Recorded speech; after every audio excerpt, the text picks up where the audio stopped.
Chattisfying. Yo! Hello, Mother Fonsters, and welcome to Season 3, Episode 8 of Chattisfying, a chat show. My name is Mellar, and we are joined today by my co-host, Angry Angel. And our special guest today is Pulse_22. Hello. Welcome in. I'm so looking forward to this. I hope you are ready in mind, body, and soul. We're gonna jump straight in to the allotted things that we have to talk about. We've got lots to talk about today. Today, our main topic, which is very interesting. The full name of the topic is: do you hold the controller in games in your brain? How gaming can affect your mental state. Now, this was kind of to a certain degree brought to the table by Pulse. So, Pulse, would you mind sort of explaining what that means and sort of some of your thoughts on it? Okay, so I guess it depends on your sort of maybe your comfort, and your ability. So for me, I mean, I'll just show you now. I play on my GameCube. Oh, okay. I promise you it's there. There you go. So I play on my GameCube controller quite regularly, and I feel like I have a lot of comfort with it. But the reason why I've got a lot of comfort, the reason why I've got a lot of comfort with this is because this GameCube controller was like the first one I've ever actually picked up. Yeah. So I will kind of always gravitate towards the GameCube controller, but I think that's why I'm very much used to controlling with a controller, if that makes sense. Okay. I do play a bit of keyboard and mouse for like shooters and whatnot, but because I'm not very good at. I'm not very good at being quick on controller, but I think you need that comfort, and I think that can really alter the way you enjoy an experience. Like, I know it's going slightly off topic, but it's like if you're like maybe having a steak and you're eating it with a butter knife. It's not going to be the same as if you have it with a steak knife. I think you need to, if you're doing gaming, especially for a long time, or streaming like ourselves, you need to have that sort of level of comfort, and playing on a on an Atari controller is probably not going to be the same as like a DualSense, So I think. So you're saying it's about the entire experience. It's not just the game. It's like I guess you could say it's like about the chair you're sitting on to a certain degree as well, and the control that you're using, the ambient lighting and sound, all that kind of thing. So 100%. Do you go all out in things like that? Like if you're going to watch a movie, do you prefer to watch it with like surround sound and that kind of thing? Well, that's a good point actually. So if I could just say watch a movie in the best way possible, it would be a cinema, because you got hopefully anyway the top of the line sort of sound system. You got that really big screen, and you also don't have your phone, which might distract you. Whereas at home, I'll tell you, if I'm watching a movie, give it about half an hour, I'll probably be falling asleep. So it does. I think it does help that if you're in the right environment, it can really proceed. It can really help you. It can really help make the experience much more richer. And that goes for really anything, like you said with like a movie. So yeah, I think like environmentally or comfortability, they kind of go hand in hand. Yeah, absolutely. I mean, there is obviously an issue there with budget. If you're going to have all that kind of stuff at home. I don't like the cinema. I don't particularly relish sharing the room with all these other people that I don't know, especially when some of them can be quite rude and noisy. And also, I don't really like the whole thing of having to watch it on someone else's schedule. If I'm going to watch a movie, I want to be able to, first of all, start it when I want, and it never starts on time. You have to watch loads of freaking adverts. And then obviously if you wanna go get some food or you want to piss, then they're not going to wait for you. You can't pause the freaking film. I'd much rather just wait for it to come out on DVD and enjoy it in the comfort of my own home.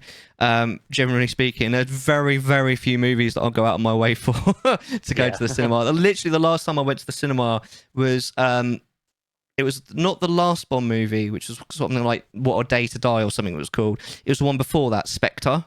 I think that kind of gives you a bit of an idea of how long it is since I've been to the cinema. But I get that it is all the best equipment and all that kind of thing, but it's just not. It's really expensive as well, man. It's not worth the money, man.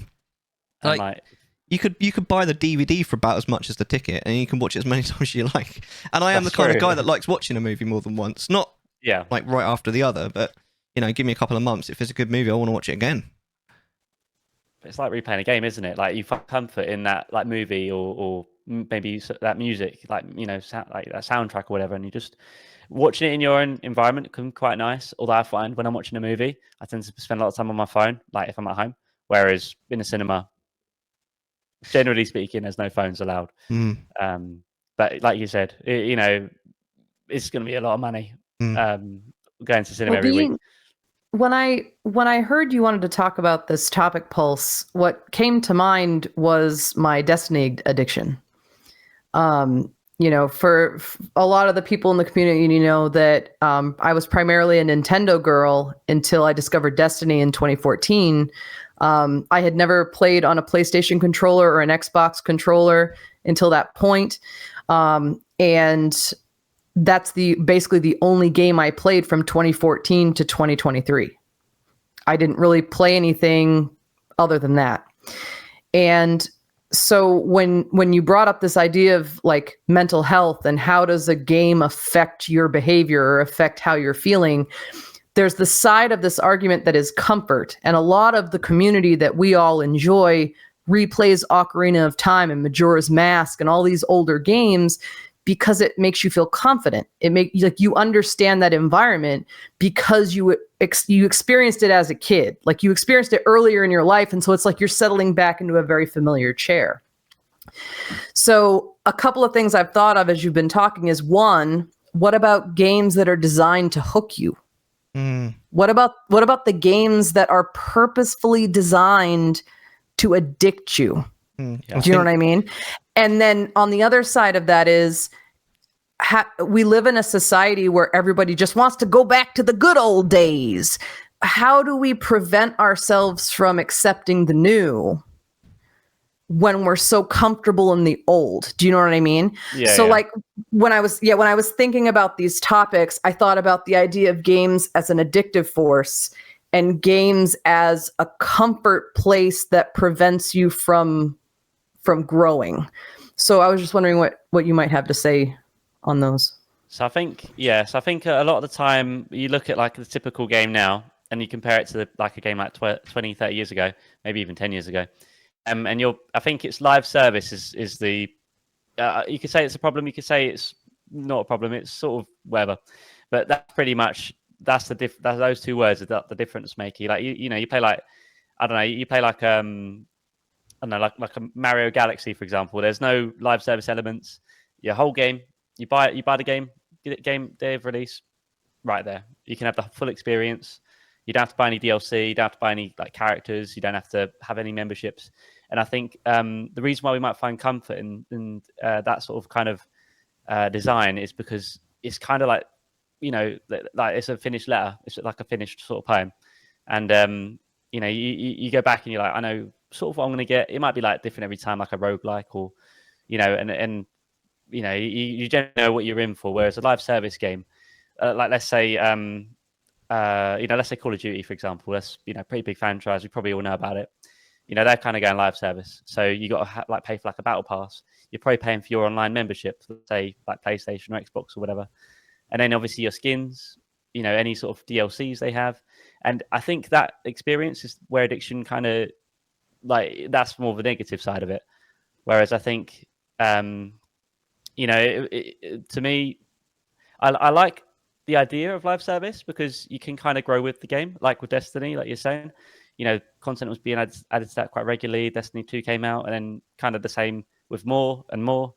But as someone kind of not on the outside that's not played Destiny 2 in a couple of years, it's very scary to get like going. But here's what I would say to that. Destiny wasn't always a live service game. And playing Destiny 1, they hooked me. Do you know what I mean? Like it's updated weekly, but it wasn't this ever-changing universe that it is now with the seasonal model and all that stuff. Yeah. And so I was comfortable. I was comfortable in the mechanics of the game and everything like that. And then they pulled me into the live service model. So I the question I'm hearing that I'd like to ask though is it possible for a game to be addictive and not be the live service model? Because I feel like the comfort of a game can also open you up to just going back to it time and time again and excluding other parts of the gaming world or your life in general. That actually goes into something I've literally written down, comfort game, because I think most people have a comfort game. Or if they're not a gamer, they'll have like a comfort series where, you know, especially you don't have to be feeling mentally fragile, I think, shall we say? But quite often it'd be that way. You just want to shut down and experience something familiar. Yeah.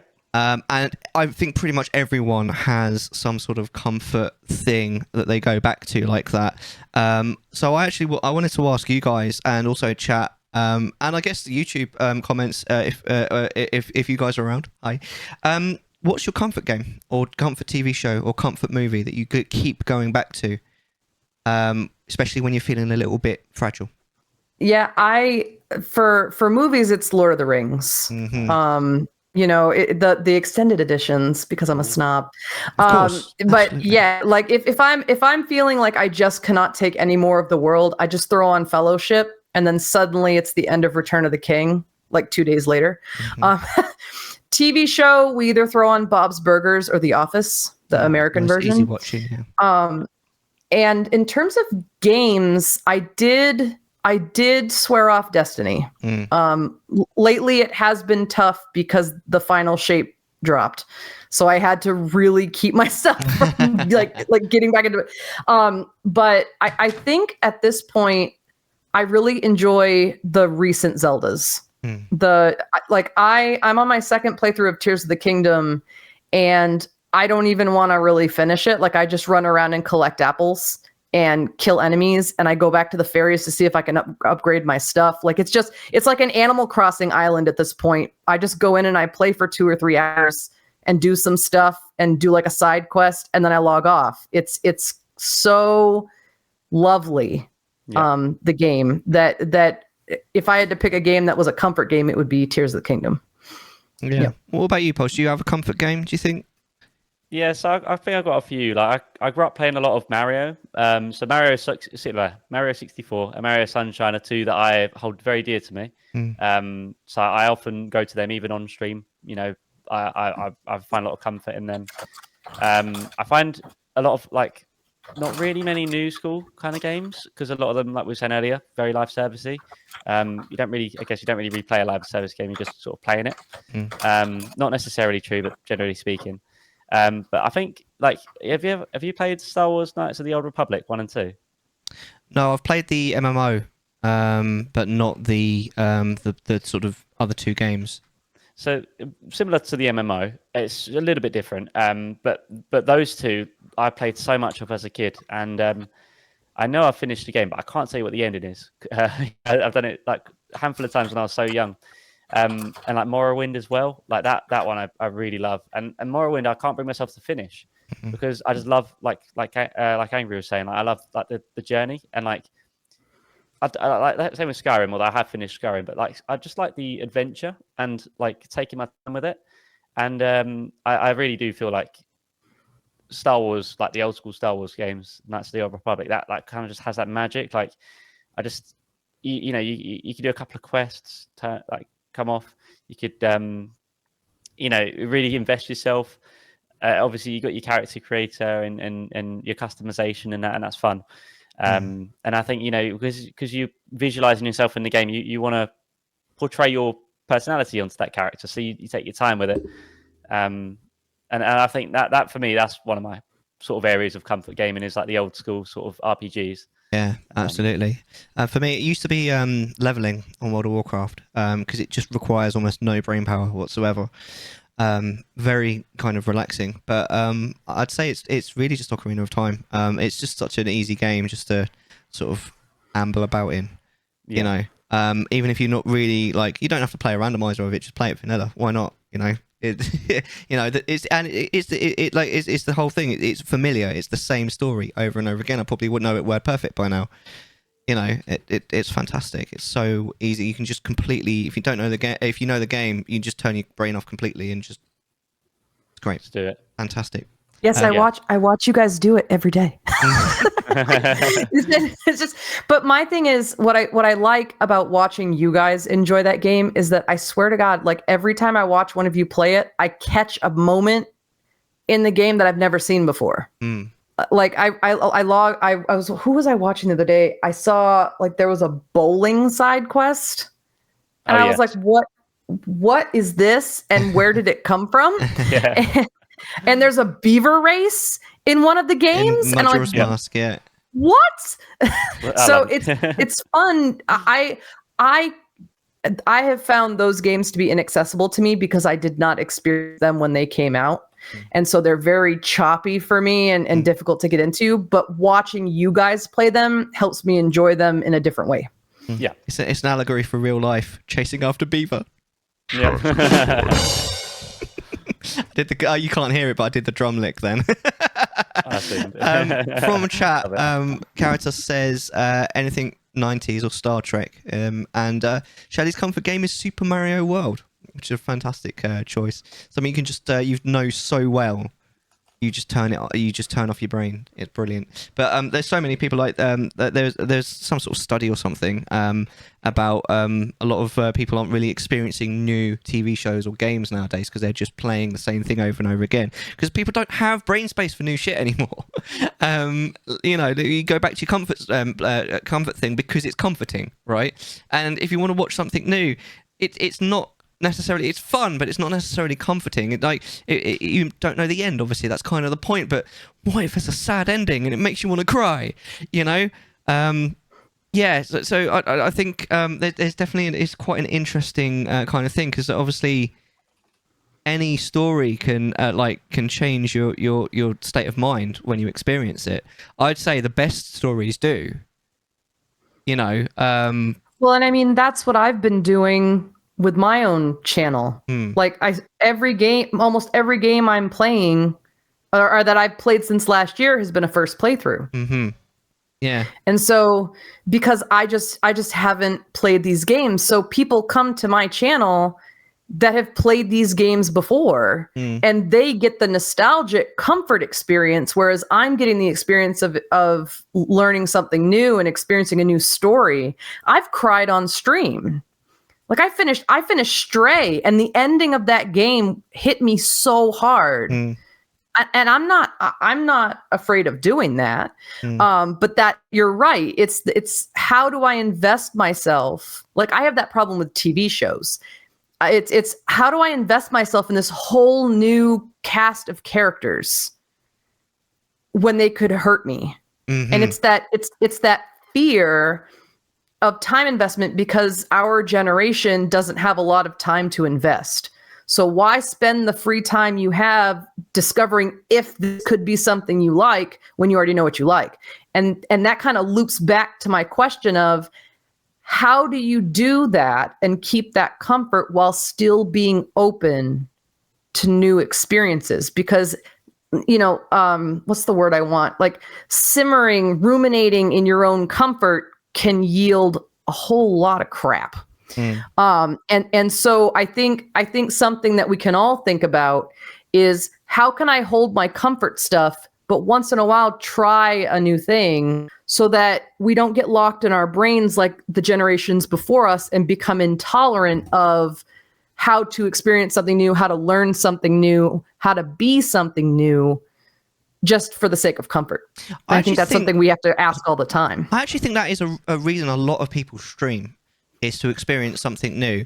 Do you think that you would have played all those games, those new games, if you hadn't have streamed them, Angry Angel?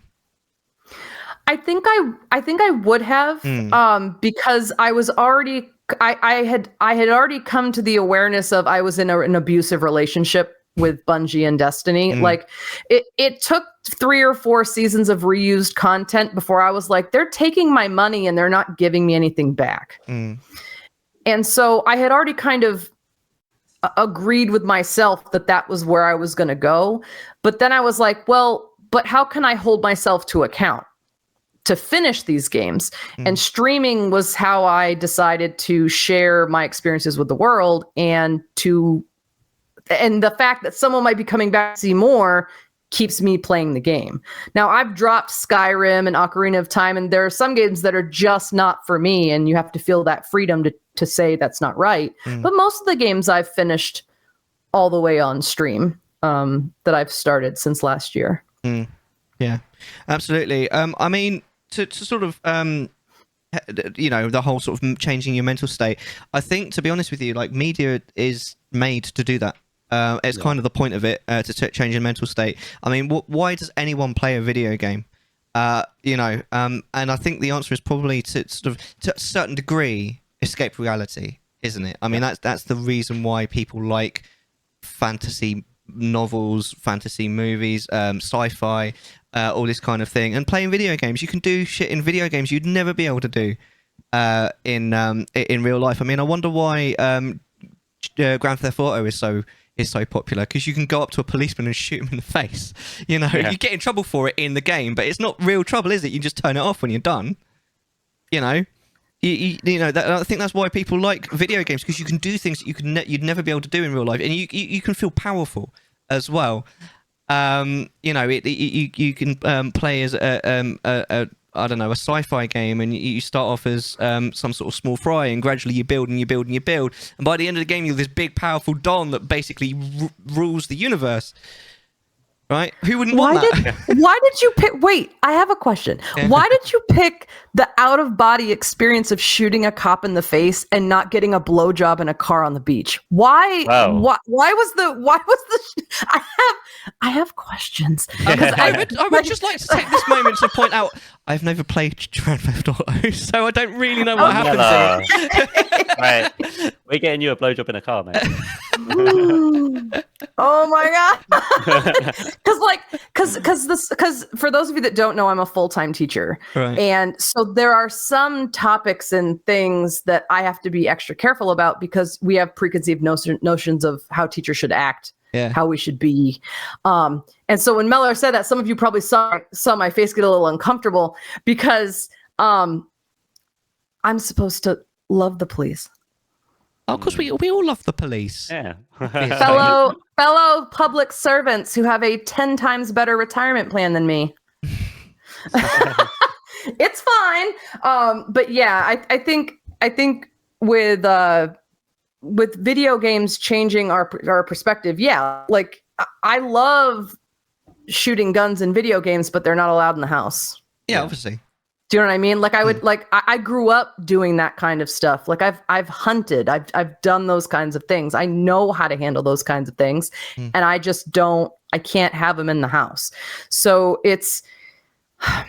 I guess my concern with this topic is there's the comfort and there's the taking on a role you wouldn't experience in real life. But I'm still coming back to this fear of modern games are trying to change your brain to work for them. Whether it's a live service, whether it's a straight up single player experience, the way that music plays, the way those colors flash, the way that character moves has been focus grouped, focus tested to get the most eyes possible for the most time possible in that game, so that they can report back to shareholders that, this many people were playing the game for this many hours and we sold this many copies. So I think where past games may not have leaned into that as heavily, we live in a very data dense world that wants your eyeballs. Yeah, and I'd just like to bring in the fact / opinion that Shauno just popped in a little while ago. Game studios that put shareholders first, monetary-wise, are the worst / very predatory. I think that kind of goes into what you were just saying there as well. And I think, to be honest with you, it's not just game studios. I think that any company that puts its shareholders first is going to be a problem for the customer. But even games who don't put their shareholders first are still focus grouping how their game looks. They're still wanting to sell games. So like, it's not a company doesn't have to be ultra predatory. Like, any app you use is programmed to keep your eyeballs on it. Any game you play is programmed to keep your eyeballs on it. And so I think at the heart of this discussion in our current times is you have to be aware that that's what's happening to you. Oh, yeah. The serotonin releases in your brain, all of that FOMO stuff. Like if you're not aware of that, you can get caught up in it so fast. If you're playing games that have been developed in the past 5 to 7 years and into the future, especially with AI coming into the game. And they're only going to get better at it as well. Like as the internet ages, it gets better and better at being addictive. I mean, how addictive is YouTube Shorts and TikTok? It's literally designed to keep you scrolling. It does. It works. Jesus Christ. I mean, I think we've all got stuck on that thing. Next one. Oh, one more. Well, and here in the States, our Surgeon General just proposed putting, like how we put a Surgeon General's warning on cigarettes. They proposed putting a requirement for a pop-up warning if you're a teenage user. Well, warnings don't help. Of an app. Nobody looks at them. Everyone just ignores them. I mean, I understand that we're all adults and we have the ability to like monitor our stuff, but kids whose brains are still developing need protection of some kind. And we're losing a whole generation to the mental health, because that's the topic. That's what this topic is. We're losing a whole generation of kids to mobile games, video games, apps that are altering their brain chemistry and how they interact with the world for good or bad. And whether it's a warning that pops up to just break the concentration for 2 seconds to get them to think about it, because we can't control the parents and we can't control the kids, but we can control the companies with laws and regulations. So I'd rather do something than nothing, because that, I think, Pulse, at the heart of what you're asking here is we're already developed, us three. We know what we like, we know what we don't like, we know what our tendencies are if we're self-aware enough. There's a whole generation coming up behind us that has just hooks in their brains from growing up with a tablet right here. And I think the question you're asking is a valuable one for people coming behind us. Yeah, I agree. I think, like you're saying, it's changing rapidly. You look back at technology even 5 years ago, but it's growing so quickly. And I think you're right. We can't change the brains, what people want, but we can change how they produce it and how they deliver it. So yeah, I think there's got to be something done about that to for the safety at least of the newer generation and future generations. Because if we don't enforce it now, maybe there'll never be a well, and look at the generations before us. Yeah, Facebook and how that's all become so like it's just people reaching hooks into everybody's brains and pointing them in a direction. Yeah. And video games do the same thing. So it's just being aware, and that's part of what the title of this segment is do you hold the controller? You know what I mean? Like, make sure that you're the one holding the controller to your own brain, no matter what you're consuming, whether it be a video game or a TV show or an app. Just make sure that you're aware of what you're doing and you're not just sitting back and letting things happen to you. Yeah. So to kind of wrap up this conversation, I suppose, to a certain degree, would you say that video games have a positive or negative mental impact specifically on you, Pulse? You want a straight answer? Yeah, go on. Yes. Yeah, they have a positive impact on your mental health. Well, yes and no, but yes, generally speaking, yeah. Because if you take away all the other stuff we've been talking about just now, the core sort of foundation is comfort. My earliest memory is playing Super Mario 64 or Ocarina of Time or Mario Sunshine. I think for me, reliving that, we're looking at the past, we should be looking at the present or the future. But for me, I know when I was very young, there was no stress about jobs, no stress about bills. It was just enjoy life. So yeah, I think it does affect me, and I'd say it does affect me positively more so than negatively. What about you, Angry Angel? What do you think? I think so far it's been positive in the past year and a half. It's the video games I've played have made me think about different things in different ways. And I've learned things about myself, like things that I like to do and things that I don't. And I think, Pulse, speaking to you saying, well, we shouldn't be looking at the past. Well, the past is important too. It's all about balance. And so I find comfort in Super Mario Brothers or Super Mario Brothers 3 because I grew up with the Nintendo and the Super Nintendo.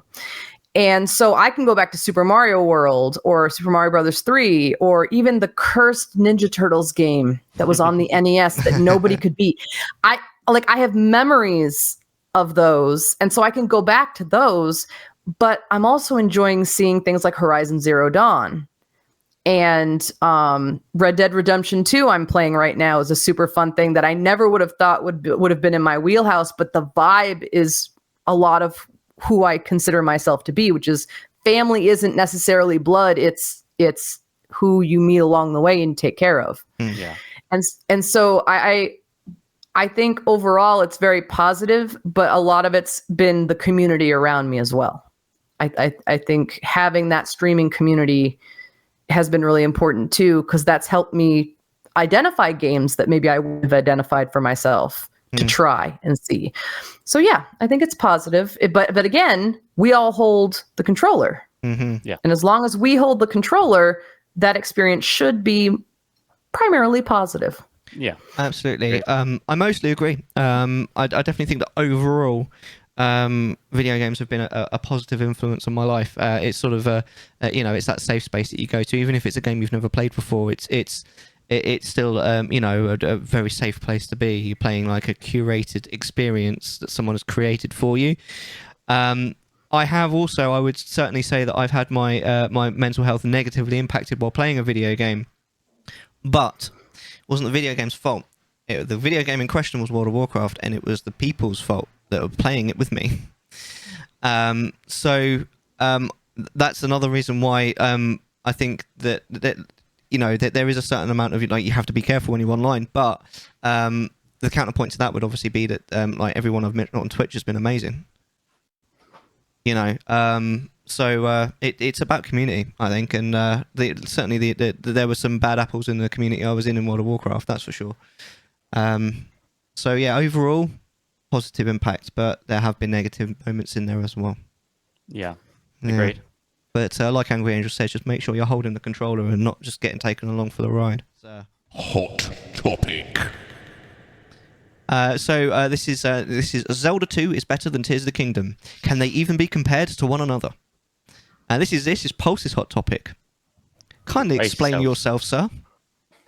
Right. Well, I know I'm going to get a schooling for this, but yeah. So look, you got to look at the bare bones as well. Bear in mind. So I'm gonna say everything kind of as it is. I do apologize on YouTube or Twitch if I do offend anyone. If Tears of the Kingdom is your favorite game, it is an amazing game. I'll be honest. So but brace yourselves. Right. So Zelda 2 and Tears of the Kingdom share quite a bit in common, more so than I think we give it credit for. Yeah. And that's that they're both they're both a direct sequel to a huge success. They do it in different ways. So Tears of the Kingdom is a good place to start because it's quite new, and probably to everyone, it's probably the most freshest and the one that you will probably prefer. So we'll start with that. So Tears of the Kingdom is a build-up, a continuation from Breath of the Wild. It's also a continuation from the Age of Calamity games, but whether that's what you would count as the third in that, if that's what you count or not, whatever. But anyway, of the Wild, Link, Hyrule and everything, we're very much used to that sort of world from Breath of the Wild. So spending maybe, I don't know about you guys, but I think I spent a total of maybe about 400, 500 hours in Breath of the Wild. And I grew so attached to that. And for me, that was like my third or fourth ever Zelda game to play. So playing that was just fantastic. And I had such a life-changing, maybe not life-changing, but for me mentally, it was such a comfort, and especially during COVID, just flicking it on, doing a couple of quests, just doing some sliding, some shield surfing, whatever. Down the snowy mountain. I love that. Yeah. Playing Tears of the Kingdom gave me a very different aspect. I'm going to get the worst bit out of the way first here. But it gets better from here. The worst bit about Tears of the Kingdom for me is Zelda's voice acting. I can't stand it, and I can't take it away from the voice actress because she did a really good job, to be fair. But I can't stand the way they wrote her character. And again, she's almost like she doesn't really do much. I know she finally has some significance towards the end, which I won't spoil for anyone that's not played it. But she finally actually has some sort of significance towards the end. But of all the three, or all the two of the wild games. Do you mind if I just interrupt you just for a second? Do you think her voice acting was better or worse in Breath of the Wild or Tears of the Kingdom, or about the same? Probably about the same, but I noticed it a lot less in Breath of the Wild. Okay. But if I'm honest with you, I didn't find it anywhere near as a problem. But the other big problem with Tears of the Kingdom for me was the memories. So the memories, the game really entices you to explore, right? Which is good, yeah. Like with any open world game, you do. You might want to do a couple of quests, so you might want to. But for me, I didn't go straight to the paraglider because I didn't know about the paraglider. So I had a little roam around Hyrule. And I happened to stumble across a memory, and it was the one where Zelda talks to Minoru. That's it. In the room with the other lady. I'm sorry, I really Sonia? Yeah. Oh. And they're in the library, and they're talking about the dragon and Draconification. That's the one. Yeah. And I was like, right, okay, this is a very interesting point because I've just started the game. But I was like, okay, fine, whatever. I watched that cutscene and everything. I paused the game, and it happens to be that memory like 6 or 7, and I'm like, right. So I've kind of got spoilers for myself without even needing to, and I think that's a really big problem. The game is so open that actually you can kind of ruin experience just by playing the game, and to me that really, really took away from the experience. So on day one, within the first like 3-4 hours, I was like, I can't already know what's going on here. And obviously, from the prologue and from, it kind of makes sense where it was going, but still, it's like, I wanted to explore that. And then if you look at Zelda 2, well, you know what? Good luck breaking that game because that's pretty solid. And you have to experience it in a chronological order, similar to Ocarina of Time, or Link to the Past, Zelda 1, although Zelda 1's a bit harder, I guess, but, so I'd say like story-wise, it's very well made, but because the story is in the past in Tears of the Kingdom, whereas in Zelda 2 it's very current. I personally prefer my games to kind of like a story to be told as opposed to listening to an already told story. So that's where Tears of the Kingdom gets a big kind of minus point or whatever. Like Zelda 2 gets a plus point, whatever. Okay, it gets a point. Yeah. Now, but what I do prefer in Tears of the Kingdom though is the way they execute their finale. That was finale's amazing. Well. It is. It really is amazing. And I mean, we got to say, but Ganon, Ganon's character model is he's just so hot. Like that. They did Ganon so well. So and you, they didn't. You mean Daddy Dolph? Daddy Dolph, exactly. But I know my opinion isn't of the masses. I know I don't. I like Tears of the Kingdom, but I don't like Tears of the Kingdom as it being a Zelda game. If it was like a just a casual game made with the same intentions as Tears of the Kingdom, just take away the Zelda elements of it, I think it would actually be potentially even bigger than what it is. But the thing is, you got to, I think in a way you got to compare it because it's wanting to be compared. You're playing in the same Hyrule, the same characters. It's a continuation of the storyline, if you want. And to be, like I said, the finale is fantastic. It really is great, but it feels like everything in Breath of the Wild doesn't make sense in Tears of the Kingdom. Like I've spoken to people, and they've asked me, should I play Breath of the Wild before Tears of the Kingdom? And generally, you should, because Breath of the Wild is a great game, in my opinion, the better of the two. However, story-wise, I mean, do you even hear about the what are they called? The Sheikah shrines and that's it, and the divine beasts and all that. Exactly, like you make like a split second of it at the start or whatever. You get like a tiny mention, and that's it. It's like, well, okay, that's cool, but then whereas Zelda 2, it is like a direct sequel of Zelda 1. Yeah, and it is very confusing because there's two Zeldas in the same in the same time, like and one of them It's sleeping. the only time they've ever done that. Yeah. Exactly, and to be fair, so Zelda 2 was directly developed alongside Zelda 1, and they both released at the same time in Japan, Really? I think. And so they actually already had the intention of like kind of branching out with Zelda 1 and Zelda 2. Like here's Zelda 1. Before it's actually released, they've already made Zelda 2, because back then games made probably 10 times, 20 times quicker, maybe even more. But Tears of the Kingdom had a lot of time in the oven, probably looking at about a decade. Maybe even more. So I think they already had the idea to build off of Breath of the Wild, which, to be fair, they had a really big success. So why wouldn't they? They're a company. Whereas Zelda 2 was being experimental and being different. And, it didn't pay off massively because it is very negatively looked upon in the community. But I think that's why I really like it. Not because everyone else don't like it, by the way. I do like the game.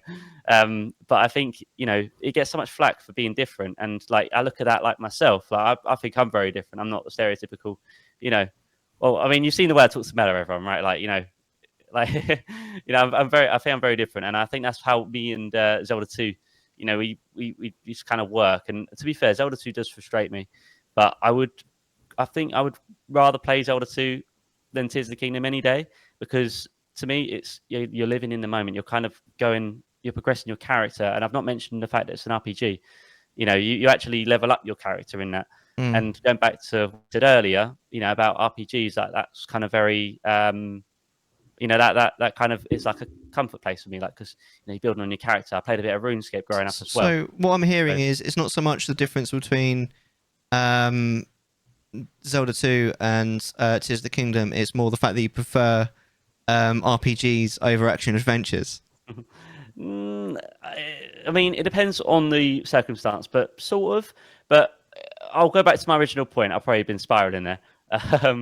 But yeah, so I think generally speaking, Tears of the Kingdom was a very well-made game, but it wasn't, in my opinion, it wasn't the game that it should have been. There wasn't really the main mechanics of Tears of the Kingdom is I want to call it Super Hand. It's called Ultra Hand, I think, but I call it Super Hand. Ultra Hand. And that's a Peep Show reference. So I call it Super Hand, but it's Ultra Hand. Or I've already forgotten the name of it now. Yeah, Ultra Hand. You got it. And I didn't like that mechanic. That for me, like I like the more traditional stuff again. Like I like the you get your sword, you get your shield, you slash, and then you got loads of nuts, and then you do whatever you want with your nuts. Whereas in Tears of the Kingdom, well, you do the first 20-30 minutes, and then that's it. The whole game's open to you.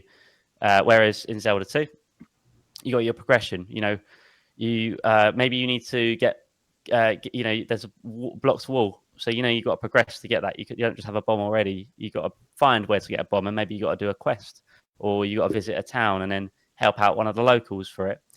And again, that goes back to you're in the moment, like you're living, breathing in this world, as opposed to it already has happened, and you're just getting memories and you're being told about it. And I think the reason why I like Tears of the Kingdom finale so much is because that's, apart from the beginning, that's the only bit that you're living in. Everything else has already happened via cutscenes. Like, you don't interact, you're not doing anything to change the story. It's just kind of already happened. Yeah. But yeah, I think Well, there's something I'm hearing here also that I've experienced in my exploration of games, which is how much do you want your handheld? And that came out negatively, but like there's many of the old Zeldas, and this is why a lot of you do your randomizers, which is it's a logic puzzle. It's I can go here, but I can't go here yet, so I have to go here to get this, so I can go here to get this to go here. That's very traditional old school Zelda. That is what everybody complained about, aside from the weapon degradation when Breath of the Wild came out. It was, this is not the formula. The formula is you can't go certain places until you get this item.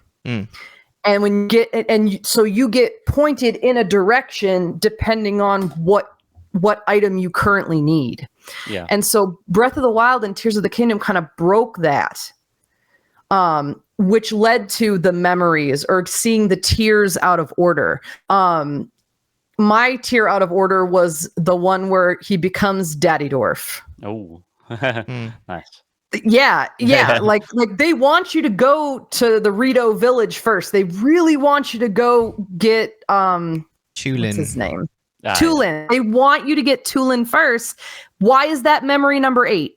So like I hear what you're saying about the order of the tiers. Like the game should be advanced enough that it knows where you are, so that if you do go to that 1 second, you get the second memory. I completely Do you know what I'm agree with saying? Great.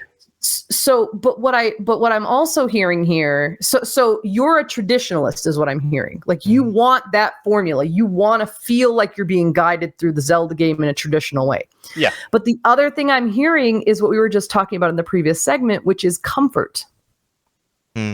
There's a comfort in the formula of old Zelda games where there's only so many options for you to do, so you're never like put on the spot.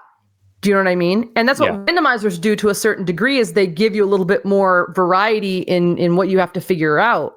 But older Zelda games kind of keep you contained and keep you moving around the puzzle. Yeah. And so the reason I love Breath of the Wild and Tears of the Kingdom so much, and why a lot of people maybe do, is I'd love to know how many of those people have experience with those older Zelda games. Do you know what I mean? Yeah. If I don't have that comfort object of being guided through a Zelda game, Breath of the Wild and Tears of the Kingdom are the most amazing thing I've ever experienced, because I can go wherever I want. I can do whatever I want. If I go somewhere and I get absolutely smashed into the ground, I go, oh, I'm not supposed to be here yet. And I go get stronger. I go do a couple of shrines. Like I think there are still guiding lights in these more recent Zelda games. It's just they're less obvious. Yeah. Agreed. They're less obvious. So I would be curious how much, because the Zelda 2 looks a lot like my cursed Teenage Mutant Ninja Turtles game. Yep. It's a side scroller and it's impossible. So how much do you think the community's distaste for Zelda 2 comes from the idea that it's the only Zelda that's really a side scroller? I think that's part of the problem. It's the formula is almost very much like set in stone at this point, like you're saying. Prior to Breath of the Wild, you know, you look at a Zelda game, you know, bang on like exactly what you're doing. The Outcasts, of course, Zelda 2. You know, that's really that is the biggest Outcast. I think I disagree, but we'll get to that in a minute. But I think, you know, the reason why I think it's really different is because, you know, you need these items to progress. But like it's like, you know, like you're reading a book and your character is, let's say, you know, they're on the way to, like, I don't know, somewhere really cool. They want to go, like, I don't know, to the States, for example. Like me and Mellar want to go visit you, but like to do that we need to, like, let's maybe You need to buy a plane ticket. You got to get a visa. You got to organize how you're going to get to the airport. Exactly. And it's like, that's the story. You know, we're telling a story right here. Like, okay, this is our mission. Like, here's our like checklist. So we got to get that checklist, and then like we feel that overall sense of progression. But I think with Tears of the Kingdom, like unlike Zelda 2, where you get that sort of checklist and you work your way through it, like, you know, to get from A to B, you need, you know, all the other bits. With Tears of the Kingdom and Breath of the Wild, you know, you get it all right at the start. Like apart from I think 1 or 2 runes, you get them all right at the start of Tears of the Kingdom. So really, like, it's all right there. And to be fair, it does make open sort of nature. Like, you can be like, you know what, that mountain, I want to go climb that mountain, or I want to go into that volcano, and that's great. I love that it pushes that freedom. But there's not really a story being told by the game. It's more being told by the player. Yeah, I mean, I think after a lot of introspection, I think the problem with that there is definitely, like, Tears of the Kingdom is a great game, but it is definitely not perfect. And I think it's because you just have too much in your toolkit too early. Like, I would say that Breath of the Wild was about exploration, but Tears of the Kingdom is about freedom.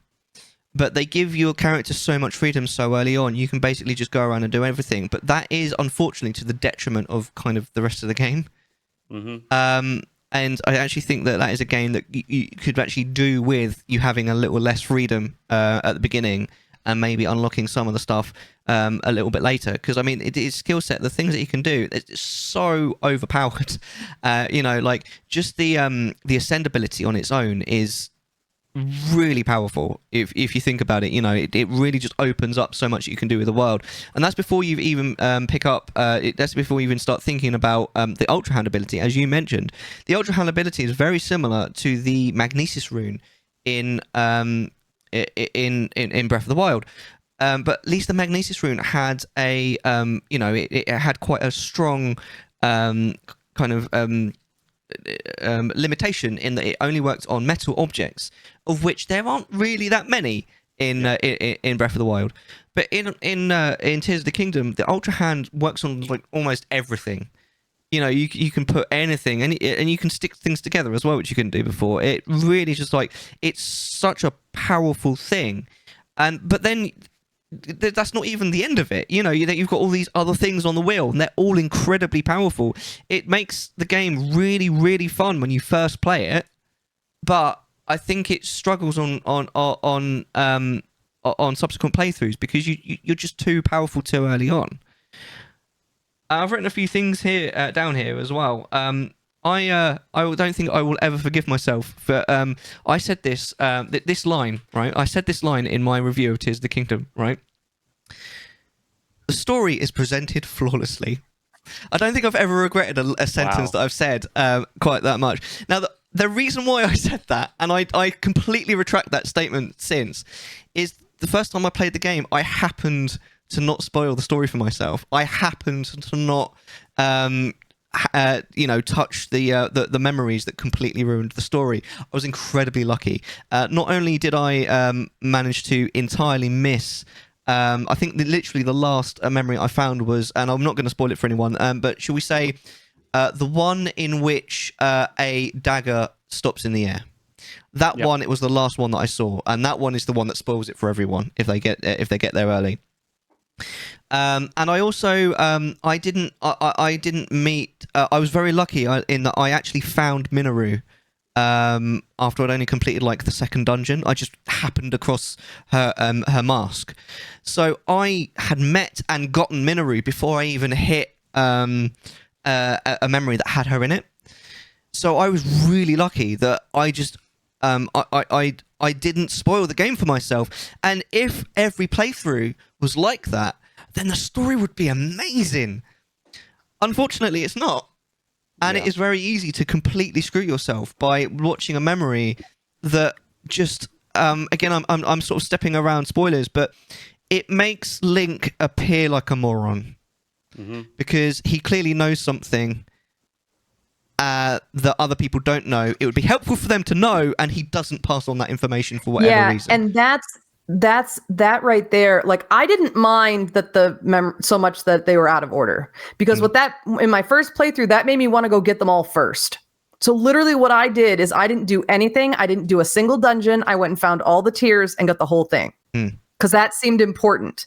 But where I have a problem with Tears is the constant like it doesn't adjust to what we've accomplished. I agree.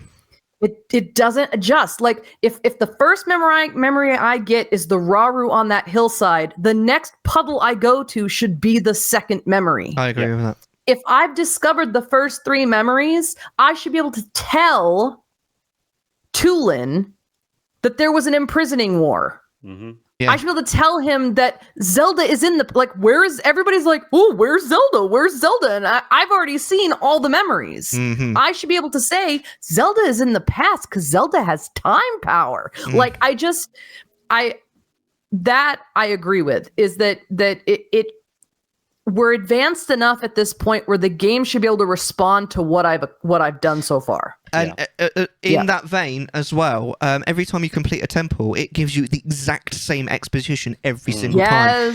They really needed to not do that. Like the first time, it was awesome. It's very similar. Like the first time you play it, it's brilliant. But as you move forward, every time you watch it, it's more and more lame, because it's exactly the same video with exactly the same responses from the sages 4.5 times. Nightmare. Really annoying, and it's so unnecessary in this day and age. I don't know why they decided to do that. I mean, I don't know how to program a video game. Like that is not anywhere near my Venn diagram of life. So I'm sure that there's some kind of language that would have to exist to allow for that many different possible outcomes and responses. Like how many Tulin lines would we have to record if he comes first and you haven't seen any memories? If he comes first and you've seen 4 memories, if he's come second and you've seen no memories and you've done Yunobo. Well, that's you know probably what I mean? the problem. So it's when you start branching out that tree diagram, that's so many different possibilities of combinations that the only way they probably could do it was to have it be that repetitive. Maybe. It's just the memories are my only issue. I feel like the memories would be an easy, whatever puddle you go to first gives you the first piece. Yeah. Whatever puddle you go to next, that kind of thing. The Zelda voice actor as well. Sorry, go on, Pulse, actually. You go on. Are you sure? Yeah. But then going back to that, like, I think if they did everything they did in Tears of the Kingdom, but like, let's say you can only get the first 3 memories in the first 3 locations, like the first 3 you stumble across, but then it won't let you access anymore until you've spoken to the first of the 4. Again, I don't want to spoil it if anyone's not seen it, but let's just say, these important characters, let's say, you can only do like a certain amount before, you progress. I've recently finished Majora's Mask on 2 ship. And at the end, when you're handing your masks in to get a very good item, again, I don't want to spoil it for anyone that's not played. They take a couple of time. It don't matter what ones that you give them. They take a couple at a time, and then they then play a game with you. And Nintendo's got that ability because they did it in that. They did it great. So I think, building off your point, the way they can marry both communities of the old and the new is make it a little bit more linear in the open world. Don't let us access these memories. Just let us know that they're there. And then we talk to the one they want us to talk to first with that given dialogue. Or maybe out of the 4, out of that would be like 16 combinations if they wanted to open it up a bit, any of the 4 in any sort of order, or maybe even more than that, I don't know. But, I think having that freedom with that sort of kind of service would mean that we'd generally have a much better experience, I think, because then those gripes that we just spoke about, that would already be a hell of a lot less of a problem. But that's that'd be my solution to the problem, is to let us know they're there, but don't let us access them until we've progressed more in the story, and then they could do more dialogue, they could do more with the time that they've got to develop the game. Fair enough. I also agree with you about Zelda's voice actor. The voice acting of Zelda. I don't know necessarily if it's the voice actor's fault or if it's like the writing or something, but there's definitely something off with or the it. direction. I thought that she was a lot worse in Breath than Tears. Honestly, like, it was a lot less annoying in Tears. It was still off, but it was just off. Whereas in Breath, I literally hated it with every fibre of my being. Like, she came across as like a petulant child, which I suppose she was kind of supposed to, but she sounded like a harried granny. Yeah, I agree. I'm a harried granny. Oh no, I've dropped my grandson. It just sounds so wrong. I really hate it. I'm but glad... she was a petulant child. Yes, but she wasn't a harried granny. The goddess and the holder of the Triforce. She's supposed to be 17 years old. Why does she sound like she's about 80? I know. I think that's in the direction. I don't think that's the voice actress's fault. I think that's No, I agree with there that. wasn't a unified vision for who Zelda was. I think I agree with Angry on this one. Like, she the voice actress did a very good job in what she was given. Like, to be fair to her, she did a good job, and that can't go unnoticed. But I don't think she was the right fit, which I agree with Mellar on. I think they could have maybe picked, let's say they've got a selection of people. I think if we had an option maybe to at least choose the voice line, I know it'd be a lot of extra effort for Nintendo. But I do think she was a good voice actress, but not the right Zelda. Yeah, I don't think because I used to think, if you've ever seen the Star Wars prequels, I used to think that a lot of the acting in that was really bad, but it's not the acting, it's the writing and the direction that's the problem, because the actors are really good in it. Yeah. Because you then see them in other movies and you're like, oh, it wasn't his fault then. Exactly. But yeah, I mean, what now to counterpoint, because we've just spent quite a long time kind of shitting on Tears of the Kingdom. You said, and I quote, that Zelda 2 got a lot of flack for being different, and my counterpoint to that is no, it got a lot of flack because it's shit. Now, I know I'm speaking empirically there, but I don't think the reason why Zelda 2 is disliked is because it's different. Because there is, some people don't like Breath of the Wild because it's different, but Breath of the Wild is universally liked by a lot of people. There aren't that many people that like Zelda 2. And it's because it's incredibly difficult, it's very obtuse, and it doesn't seem to like the people that play it. I mean, I've never actually played it myself, but I've watched people play it, and it looks like the most frustrating experience that anyone could possibly choose to experience. And you've talked about the formula of a Zelda game. A side-scrolling Zelda makes absolutely no sense to me. Everything else has I need the map. I need to see the map and go around on the map. Sorry, even I don't Wind agree with Waker you. kind of follows that. I don't agree with you because apart from anything else, the map isn't side-scrolling. You're actually top-down for the vast majority of the game. You're only side-scrolling during the dungeons, right? Yeah. And I don't think the problem with it is that it's a side-scroller. It's the fact that it's too difficult. It's the fact that it's very unforgiving and it's annoying. It's an annoying game to watch. I know that for a fact I would end up throwing my controller out the window if I tried to play it. It's not the formula that's the problem. It's the game that's the problem. I don't really think it's a shit game. I appreciate that there are some people that like it and there's nothing wrong with that. But I think the reason why you like it is because you like Punishment Pulse, you like Elden Ring, you like all those games that bend you over constantly until you beg them to stop. So you like the challenge. But if you don't like games that make you want to gouge your eyes out with a rusty spoon, don't play it. I would also argue. I just looked up when my cursed Teenage Mutant Ninja Turtle game came out, and it was the same kind of time. And I think there was a period there from 1986-ish to 1992-ish where all the games were like that. Yeah.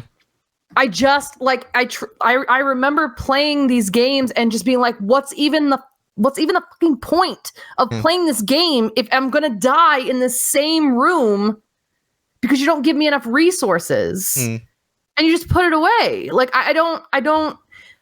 So yeah, part of that might be that you like games that punish you, but I think the gaming world was in that zone for a little while. Yes, in the late 80s where they made a lot of punishing games. Yeah. So yeah.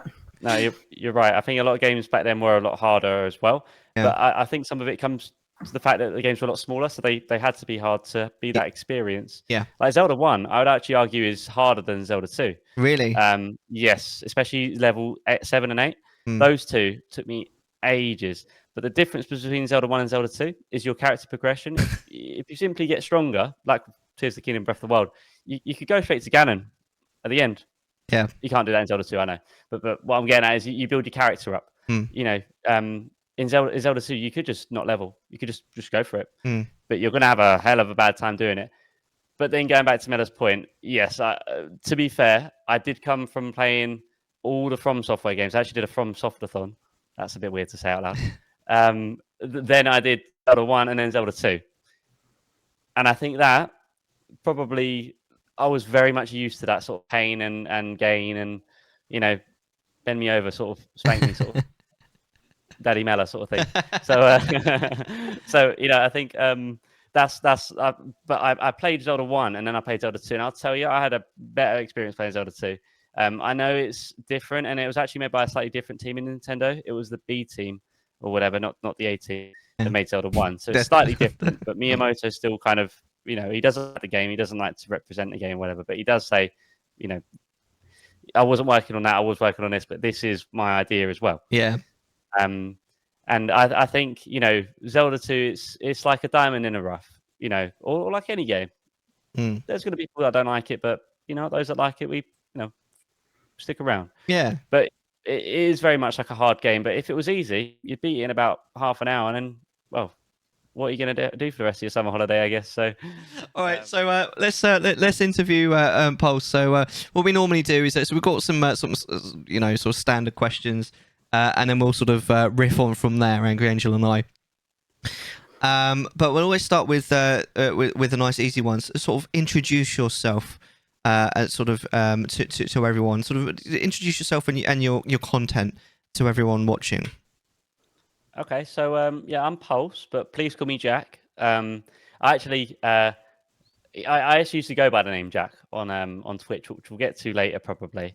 So I'm very much like, I'm more than happy people know my name. I like kind of having that personality, and I know not everyone does, but I quite like that. So yeah, I'm Jack, and I've been gaming pretty much most of my life. My earliest memories in gaming were like on the N64 and on the GameCube.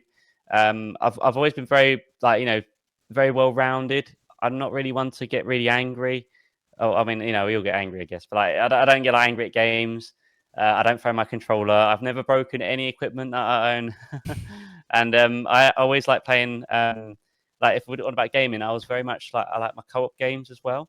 I don't know if you guys have ever played Star Wars Battlefront 2 on the PS2, Xbox original. I think so. Yeah. And or Mario Kart as well. But like Yeah. just playing out with my older brother was like amazing. I made so many memories, and we're not really a gaming family, but at the time, me and my brother were. It's not. He doesn't really game anymore, unfortunately. But so I found a lot of comfort in that kind of community aspect of it. So I started streaming on Twitch in 2021. In 2023, in January, and since then I've got the pleasure, really huge pleasure to meet all of you guys. Not only those that are here right now, but those that have joined along the way. I'm really really thankful, and although I have been streaming exclusively on Twitch since January 2023, I have actually been content creating for a lot longer than that. I used to do sim racing content on my old YouTube channel, and I got a little bit mentally. I was starting to not like the experience anymore. I think I let it get a bit too much, and I didn't know when to stop, and it was kind of becoming a bit addictive. Addictive in terms of the fact that I had to keep improving if I wanted to maybe get better results or get better views, whatever. And it had to stop, so I had to take the plunge and just step away. And since then, I think I found myself very balanced. I think I'm very much. I think I'm very much relaxed, calm, and I hope I'm providing a positive impact on the community. But yeah, please feel free to ask any questions. I'm happy to answer. Oh, don't worry, we will. Nice. So in your streaming experience, what have you found is your favorite game to stream, either just because you enjoy it so much or because you find that it engages your community more? Oh, that's a good question. So I think it can actually be answered with. I think I've got two answers for you there. So I think, I think what I stream at the moment and what I streamed back then, it very much it revolves around what I'm feeling, but also what the community want to see. So, for example, I was doing a lot of From Software games. So branching out from Elden Ring was really hard because people only wanted to watch Elden Ring at the time. And that was really hard because at one point I didn't really feel like I had the same community I had to start with because I was trying other things. And that was kind of hard as a creator. Obviously, you get used to your community saying hello, coming by. Obviously, not all the time. We've got our own lives to live. Lives to live. So we do what you got to do. So I think back then I would say Elden Ring because generally speaking, whenever I stream that was getting good views, and I'm not really bothered about the views anyway. I mean, I played Zelda 2 on stream. I don't even know if I had anyone chatting at the time. I probably did, but at the end of the day, I think it's important to stick to what you like and what you enjoy. So yeah, I think at the moment I'd say Ocarina of Time I like playing the most because it's very comforting. But generally speaking, I actually quite like new experiences. So if we're going to say a game, let's say Ocarina of Time or Mario Sunshine, just two very easy answers for me. In terms of what I really like doing, it's actually experiencing new things. And after doing crowd control over the next couple of weeks, I've actually got a new project, a new. I got a new thing to tell you guys, and it's not Zelda related. That I'll be doing for. Come on, you're on a podcast. What's the scoop? You want to know the scoop? What's the scoop? All right. So okay. Well, if you're ready, hold on to your. Hold on to something. So I'm going to be doing a Donkey Kongathon. I've never done that. Yep. I did a Donkey Kongathon. Did you?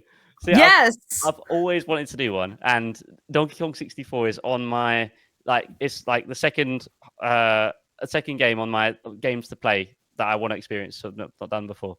Donkey Kong 64 is on there. I love Donkey Kong Country 1. I've played a tiny bit of Donkey Kong Country 2, and I've not really played any other Donkey Kong game. So I want to do a Donkey Kongathon. So that's what I'm going to do. The third one's my favorite. The third Donkey Kong Country is my favorite. I can't wait to experience it because I love Donkey Kong Country 1, and I have that on the we had that on the SNES, I think it was, and I loved that so much. That was like a comfort game that me and my brother were playing at the time. I always liked playing as Diddy Kong. He was always Donkey Kong. Fantastic. You know, I was always Luigi. He was always Mario. You know, that sort of player 1, player 2 thing. So yeah, that's my next big thing, and that's probably going to be like a period of time, and then after that we're going to be doing the new games. Not new games, although Zelda will be one of those games when it comes out later on this year, which I can't wait for. That looks really good. But yeah, I wish they put it on the goddamn website. Like, I didn't rush to their website to pre-order that the moment I saw it on the Direct, and it's not even there. No, I want to pre-order it. It's not there yet. Wow, it's not even there. That's mean. I want to pre-order it so bad because I watched it after. So I did a cheeky little stream with Shell earlier for our collaboration, our co-op. And I really enjoyed that, but I really wanted to watch Nintendo Direct. But I was giving Shell, I was 100%. We're in this together. I gave it. After stream, I'll tell you, I looked at it and I was gobsmacked. I cannot wait for that. So my channel isn't always going to revolve around one game or one series of games. It's always going to be variety. I think I've even got it in the title. If I haven't, I'll change that by the time this YouTube video comes out. So you might see me play Zelda one day. You might see me play maybe like a live service game like Fortnite or Call of Duty another day. And I know that's obviously that's not good for channel growth or whatever. Stats and whatever. But for me, it's what you enjoy doing, and we've given our time on this earth. We want to make the most of it. If people want to stick around and enjoy them for the journey, great. If not, well, that's fine. So yeah. Chattisfying exclusive. You're doing the Donkey Kong games. That's right. Yeah. There you go. You heard it here first. Yeah, loving that. So have you ever sort of had a game that you've streamed that you just really hated? What's your least favorite game that you've streamed? Let me tell you. I'm just going to open up Twitch Tracker because I've actually forgotten the name of it. It's that bad. You guys might hate me for this because it's quite a I think it's a fairly big name. Let me see if I can find it here. Yes, here we go. Life is Strange. This game was not part of my typical games. This was the one and only time a viewer has redeemed a game on my channel, which was a redeem for 50k, and it technically is there, but it's invisible because it's a little bit dangerous game to play. So there are rules that I'm putting in place to make it, because if I'm not enjoying the game and I'm doing it purely what was it that you didn't like about it though? Did you not like the game, or was it your community's reaction to the game that you didn't like? Actually, the community loved it. I'm looking at Twitch Tracker. I was getting an average of about 9 views. I think it is. Is that the green one? Yeah, about an average of about 9 views. It's actually pretty good. But for me, I really didn't enjoy the game, and I think I think Shauno was there. Like, he was watching. Okay, fair enough. He wasn't a big fan of it. That's fine. And neither was I, to be fair. I quite liked it. I haven't played it. I've watched it. It looks really good. But each their own. Yeah, exactly. Yeah, I mean, it's fine. It's a good game in its own right.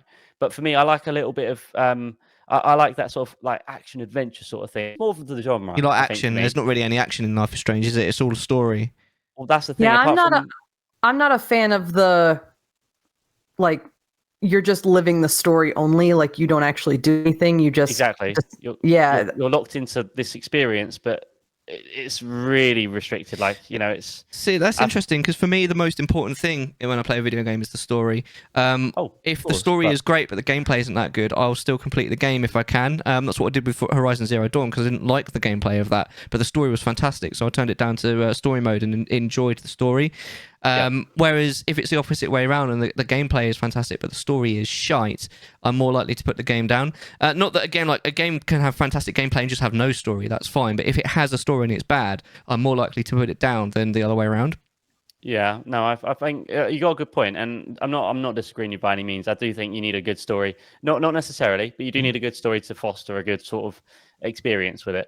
However, I think for me, you got to put some emphasis on the gameplay. Like, even a little bit, like you I like the pew pews. Yes, I like the pew pews. I like the thwangs and the pew pews. I'm not a, like, what do they call them? It's like a good example of this that's actually a game I'm interested in was the Walking Dead Oh yeah, Telltale game, series. The Telltale where one, like yeah. it's a telltale kind of a thing where there is a little bit of action that I can see. The games that I've seen that it's like you just walk in a room and you look at the stuff and then you go out of the room. It's like you're in a movie instead of in a video game kind of a feel. And I think that's the Life is Strange feel, is that you're just sort of walking through an environment and things are happening, but you're not a part of it. You're just watching it happen. Yeah, no, I think I agree with you on that. And I do think, it's, you go from playing all these games that are really like, really anything of your cup of tea. And I mean that anything.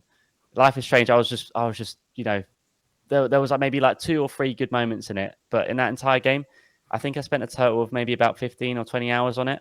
Wow. I just felt like I was just wasting time, and it was a really cool game, but it's not one that It is, yeah. It's not your bag. That's exactly. fair. So that to me, Life is Strange is the definitive. That's the worst game I've streamed, and not That's for fair. the views. That was for me. No, that's fair. Well, on the flip side of that, then, have you ever had a game that you've really enjoyed, but your community have just been like, "Fuck this shit, I'm out"? Yeah. Yeah, I'm trying to think of one now.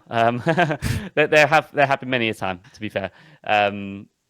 If we go back to the beginning, you're probably looking at Dark Souls 2, because that, like Zelda 2, it's something to do with the sequels, I think. Like Sunshine, people think the same as well. I don't know how. Oh, But Sunshine's lovely, but I've heard a lot. I've heard a lot of bad things about Dark Souls 2. I've never Absolutely. watched it being played, but Dark Souls 2 is a little bit like Zelda 2 in terms that it can be quite unforgiving, more so than Dark Souls 1. But Dark Souls 2 is such a great game, and it gets a lot of flack. But the community did not. I don't think the community liked it too much. Again, on Twitch Tracker, it's probably something else. If you want to know exactly what the worst one is that the community thought, I could probably tell you exactly. But for me, community engagement, it wasn't there with Dark Souls 2, and I think I did 2 runs of the game. But I really enjoyed the fact that it was, again, it was like that sort of level of difficulty, and the fact that it was, I was doing a From Softathon. Again, that sounds weird to say out loud. I think it sounds fine. It sounds very punchy. And I think that created like I was very used to the formula by that point. But I feel like a lot of people that have played Dark Souls 2, they're doing their own thing, and then boom, okay, let's do Dark Souls 2 and then do our own thing, and that's the problem. And I think Dark Souls 2 and Zelda 2 are very similar like that, because I did something before going into them. Zelda 1, Dark Souls 1, Demon Souls, so that's why I'm used to those sorts of things and experiences. But if you're going, if you're going from Life is Strange to Dark Souls 2, like you're not going to have a good time. Let's be real. But I think Mellar, I think the best comparison would be that you really enjoyed playing Doki Doki Literature Club. And that is not a game that I would ever choose for myself. Me to play. That's wondering, more what I mean by like a... I've been wondering this recently. I'm not sure if I'd have gotten to the end if I wasn't streaming and voice acting it. I think a lot of the enjoyment that I got from that was obviously the community, but also the fun of actually putting the voices to the characters, because it's just so ridiculous. It's so much fun. I don't know if I'd have enjoyed it if I'd have just sat down on my own and played it. Especially as, I mean, I think most people know there is a twist to that game, but it takes a really freaking long time to get to it. And before you get to the twist, it's a little bit boring, to be honest. I mean, again, if you're streaming it, you've got to give it some flavor. And the flavor that I gave it was the ridiculous voices. And I think that's the flavor that a lot of people do it. When I watched Virtue do it, he gave Monica this ridiculous French accent, which was so much fun to experience. It's all like, Flaubert, Monica, and all this kind of, it was brilliant. It was so much fun. I think you kind of need to give it that extra little flourish, because without it, the first, several hours of that game are really just, But I think that's what Pulse and I are saying, is that kind of game where it's just dialogue the whole time isn't for us, because we want the action to be done for us. We're not necessarily going to walk in and voice act a lot of it, because that's where you get the enjoyment out of it. Is that, like I noticed you said in chat, I love a good game that's like playing a good movie, but I think that's because you enjoy making it a good movie. I think you enjoy putting the effort in to giving those characters a character. Do you know what I mean? Yeah. Whereas I'm reading it like a book going, oh my God, when do I get to the end? When do I get a gun? When do I get a bow? When do I get to punch somebody in the face? Yeah. And that's the kind of game, like I get bored. It's the word that Pulse didn't want to say about those types of games. It's bored. I'm bored. I don't like, I like reading books. Yeah. But I don't want my video games to be books. Yeah. I want to play. Agreed. So yeah, I think that's the difference. I really enjoyed Metal Gear Solid 4, and it's generally regarded as one of the weak entries to the franchise. But I like it because it's a very linear story. There's loads of gameplay. You know, you get to do your pew-pews or your sneaky sneakies or whatever. It's great. But interspersed between all of this, there's these massive. Really long video sequences, and it's great. It's right up my street. I mean, the once you complete the final boss, the final video that plays is an hour and a half long, and I leapt that up, man. I thought that was great. A load of people were like, "Oh, it's rubbish. It's nowhere near as good as the old boss." I was like, bring more to me like this. It's just fantastic." Fair enough. Yeah, cinematics are really nice, and they're getting better and better as we go. Yeah. Longer isn't necessarily better, but it worked. Well, no, but I mean, a lot of people will decry the creep of the cinematic into the video game. The idea that instead of us doing it, it's presented to us as a cutscene. But I think if they're done well, they can extend the story that we've already done, and that sounds like that's what that game did for you. Yeah, absolutely. So Jack, what would you say is your favorite thing about streaming? Oh, that's a very easy answer. Community. If I want to play a game, I'd just play a game. I could just play a game right now, but it's the community aspect, the whole reason why I think any of us are on Twitch. Have you been watching the previous episode of this show? Because I'm sure those are words right out of my mouth. Well, but we've been talking about this since we started. Like the very first episode that we did together, we've been beating this dead horse every single episode we've ever done of the show. Do so. And we will do it. It's like, Jack, a little while ago you said it doesn't get viewers. The game doesn't get viewers. You do. Exactly. If you build a community of supportive people who care about you and care about what you're doing, the views come. You don't have to push them. You don't have to force them. It's if you focus on supporting people who are your vibe and your tribe, your growth will just happen. It just happens because you're not focused. You're not a corporation focused on viewers and profits. You're a person who is a part of a community. Absolutely. That's bang on the money. Because that's the thing. I could play any game. Like going from the FromSoft games to the Zelda games, and then with a bit of Fortnite in the middle.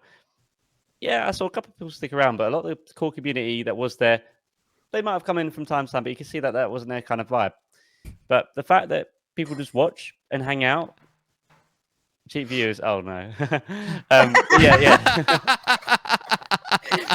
Oh my God, those bots have been out in force. They have. Lately. Like they're everywhere. It's really weird because they disappeared for a few months, but in the last sort of month or so, they've come back with a vengeance, haven't they? They're back. Yeah. Jack, who is someone in the community, not me or Mellar, that you feel like you've learned the most from? Like that you've watched and you're like, oh, I want to try that, or I want to do something like that. Who in the community do you feel like you've imitated or learned from the most and then implemented it in your own stream? I think that can be answered with a couple of names, to be fair. But if you want me just to say one name and then it doesn't matter how many. It doesn't. You can say how many you want.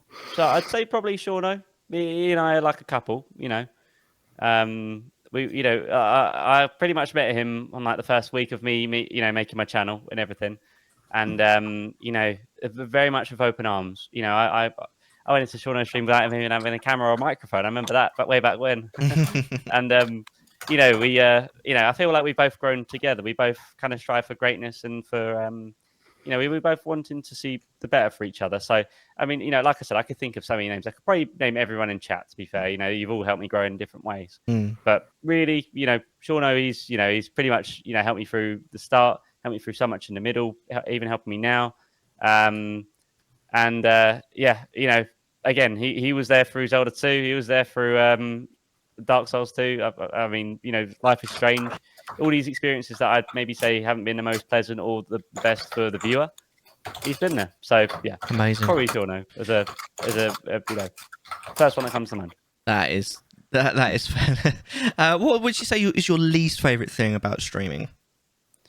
I would say it's the mental tax. So I streamed a fair bit yesterday evening, and then today, and then I'm not streaming right now, but I'm in a stream, and I think I find because I've got a 2-year-old son as well, and I've got a full-time job and everything. I feel like there's in this sort of pie sort of chart that I'm kind of working with. Streaming to me feels like it's like the hardest to keep up because it's just the raw amount of time it takes as well. Yeah, well that's it. I mean, that's the thing. I think you can get a totally different experience off stream for sure. And to be fair, when I do gaming, I don't really do much of it off stream. Majority of it is on stream. But sometimes just that off, like 10, 15 minutes off stream, just playing a bit of like, I don't know, just some mindless, just playing. I've got this Formula 1 game I'm playing on the Switch. It's like an arcade racer. Just doing a couple of laps around the circuit, just so chill. I don't bother streaming that because I play it undocked anyway. So I think the hardest bit of streaming is going to be the patience and the sort of motivation. Yeah. Like before this week, I was away the other week in Hull. What a fancy place. Dull. Yeah. I was there for a week, and when I came back, I'm like, just the motivation to stream. I know I had my Wind Waker run on the go. I had my 2-ship run on the go, and got my future plans with I didn't even think of the Donkey Kongathon just then. It was a little bit after I got back, and I was like, why am I streaming? Like, do people actually want to watch me, or is it more the gameplay they want to watch? And it really makes you think like. And then that deflates me because I overthink a fair bit as well. And then, it's like a spiral, vicious cycle. But then, I look to the positives and I'm like, well, the community, whoever does come around or does want to say hi, or even just, the fact that people are there, in our community, in our circle, they're just like, it don't matter what you're doing, just do you. That's nice, not having that pressure. So, it's keeping that. Yeah. And I think Jack, I've struggled with this too. You and I have been streaming about the same amount of time. Yeah. And during the school year, I have a very set schedule. I have to be at work at a time. And honestly, that's both a blessing and a curse. Cause I know a lot of streamers struggle with their jobs shifts being different days. And so they don't feel like they have that consistency. But with me, I have to be in bed at a certain time. Yeah. So if I get home here and I have to be in bed here, that means I have to eat. And then if I'm going to stream. And so I had to sit down with myself and say, okay, how does my streaming life look given what my life looks like? Yeah. Because my streaming life I want to stream. I can't stream so much that I hate it. Yeah, I agree. So I had to sit down last year and say, okay, well, what does that look like? And how can I maintain the consistency while still maintaining my sanity? Yeah. And my desire and my motivation. And that just turned into, I stream 2 hours a day, 4 days a week. Perfect. And that's not very long. And people always were like, oh no, you went offline already. And I'm like, yeah, because that's what works for me. And I think that circles back to what you were saying, where is it the game or is it me? Yeah. And I think it has to be you. You have to put yourself first in the streaming game. Because I'm like, goodness gracious, Mellar has a new baby. Do you know what I mean? He's been on stream with his baby strapped to his chest. Yeah. But because he's managed his streaming schedule the way that he does, he can balance all of it and still maintain that hobby. And I think that's the key, is that for most of us, streaming is going to be a hobby. Yeah. For the majority of our time as streamers. And when you work through the 6 stages of grief to acceptance about that, I think you'll find it settles in a little bit more easily when you think, oh yeah, I really want to stream, because you'll have found that balance. Yeah, no, you're right. It's definitely that structure as well, like you were saying. I like to say I do 3 streams a week, Mondays, Wednesdays, and Fridays. Well, Wednesdays don't happen very often, though. Let's be honest. That's the problem. Like, I booked today off work because at the moment work's taking me it's a lot later, and it's like I hate to let people down. So if I say I guarantee 2 streams, for example, but 1 stream, just say if I can do it, I will. If not, I'll let you know or whatever. And it's like I feel bad that's what I do as well. I guarantee the Friday stream, but the Sunday streams and the Tuesday streams, I'm like, if I need to cancel them, then they're not a high priority. Whereas the Friday streams that I consider a high priority, and I will cancel my plans to do it. Yeah. And I solve that problem during times that are really like I might have to cancel a lot by being upfront. I'm going to announce my weekly schedule on Sunday. You will know what days that way you don't feel like you're letting anybody down. It's this week I'm streaming on these days at these times. And then that way even if your schedule isn't as consistent, your communication is consistent with your community. And so if you can only stream 1 day that week, that's fine. They're going to show up for you because you're communicating that ahead of time. So for me over this summer, I didn't put up I'm always going to stream on these days, because next week I'm going to be away at a beach hotel. And so on Sunday I'm going to say, well, I'm streaming on these days at these times because that's what works for me that week. So maybe that might be something you could add into your routine that sort of takes that weight of guilt off of you. Yeah. So that you have more flexibility in your life, so that you don't feel like the streaming is a obligation. Really Crusher has a good point there. Is I've missed 3 streams this month. I've never missed any before. I feel awful about it, which is bad because I shouldn't. It's true. Like I feel the same way. Like you shouldn't feel bad about cancelling a stream if you have to cancel a stream. But if I on the rare occasions I have to cancel my Friday streams, I always feel really bad about it. Because like I said, those are the ones that I kind of see as like the gospel. They should always happen. And it's I suppose to a certain degree I don't feel just guilty about the community, because obviously there are certain people that I guess would come in and enjoy the stream, and then that doesn't happen. But also I feel a little bit guilty to myself for not having that time, because I enjoy my streams too. I love it, and if I then don't get to do it, I miss it. So what I think I'm trying to say really, Crash, is like I don't think if you're just feeling guilty, feel it's okay to feel guilty for yourself, but don't worry about everyone else, because they understand. You're the only person that you really need to worry about in this scenario. Yeah, exactly. And I think streaming can sometimes be like a lifeline as well, like because I get that physical interaction with you guys live. But if I'm not live, if I'm working late, like Tuesdays, Wednesdays, and Thursdays, I'm typically in London.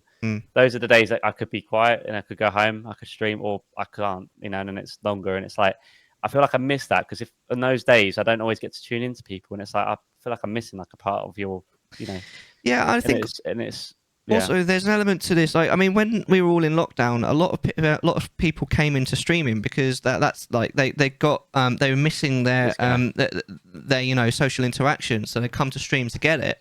Whereas I think a lot of people that I hang out with on Twitch, they don't. They're probably more introverted. They don't want to go out and do those things, so they get that social interaction exactly from Twitch all the time. It doesn't need to be locked down for us to require our social interaction from Twitch. Yeah, it's some of my best friends right now are in chat. Yeah. Like it's not even that I'm introverted. It's that I don't trust anyone at my workplace, and I've moved so many times that I've lost friends. Yeah, because we don't keep up with people anymore. So like I've moved every 2 years and I don't have any in-person friends. Like I don't go out to eat with people. I don't go out to have a drink. I sit down and I stream and I make lewd jokes with my friends in chat. Like that's my go out to the pub moment for me.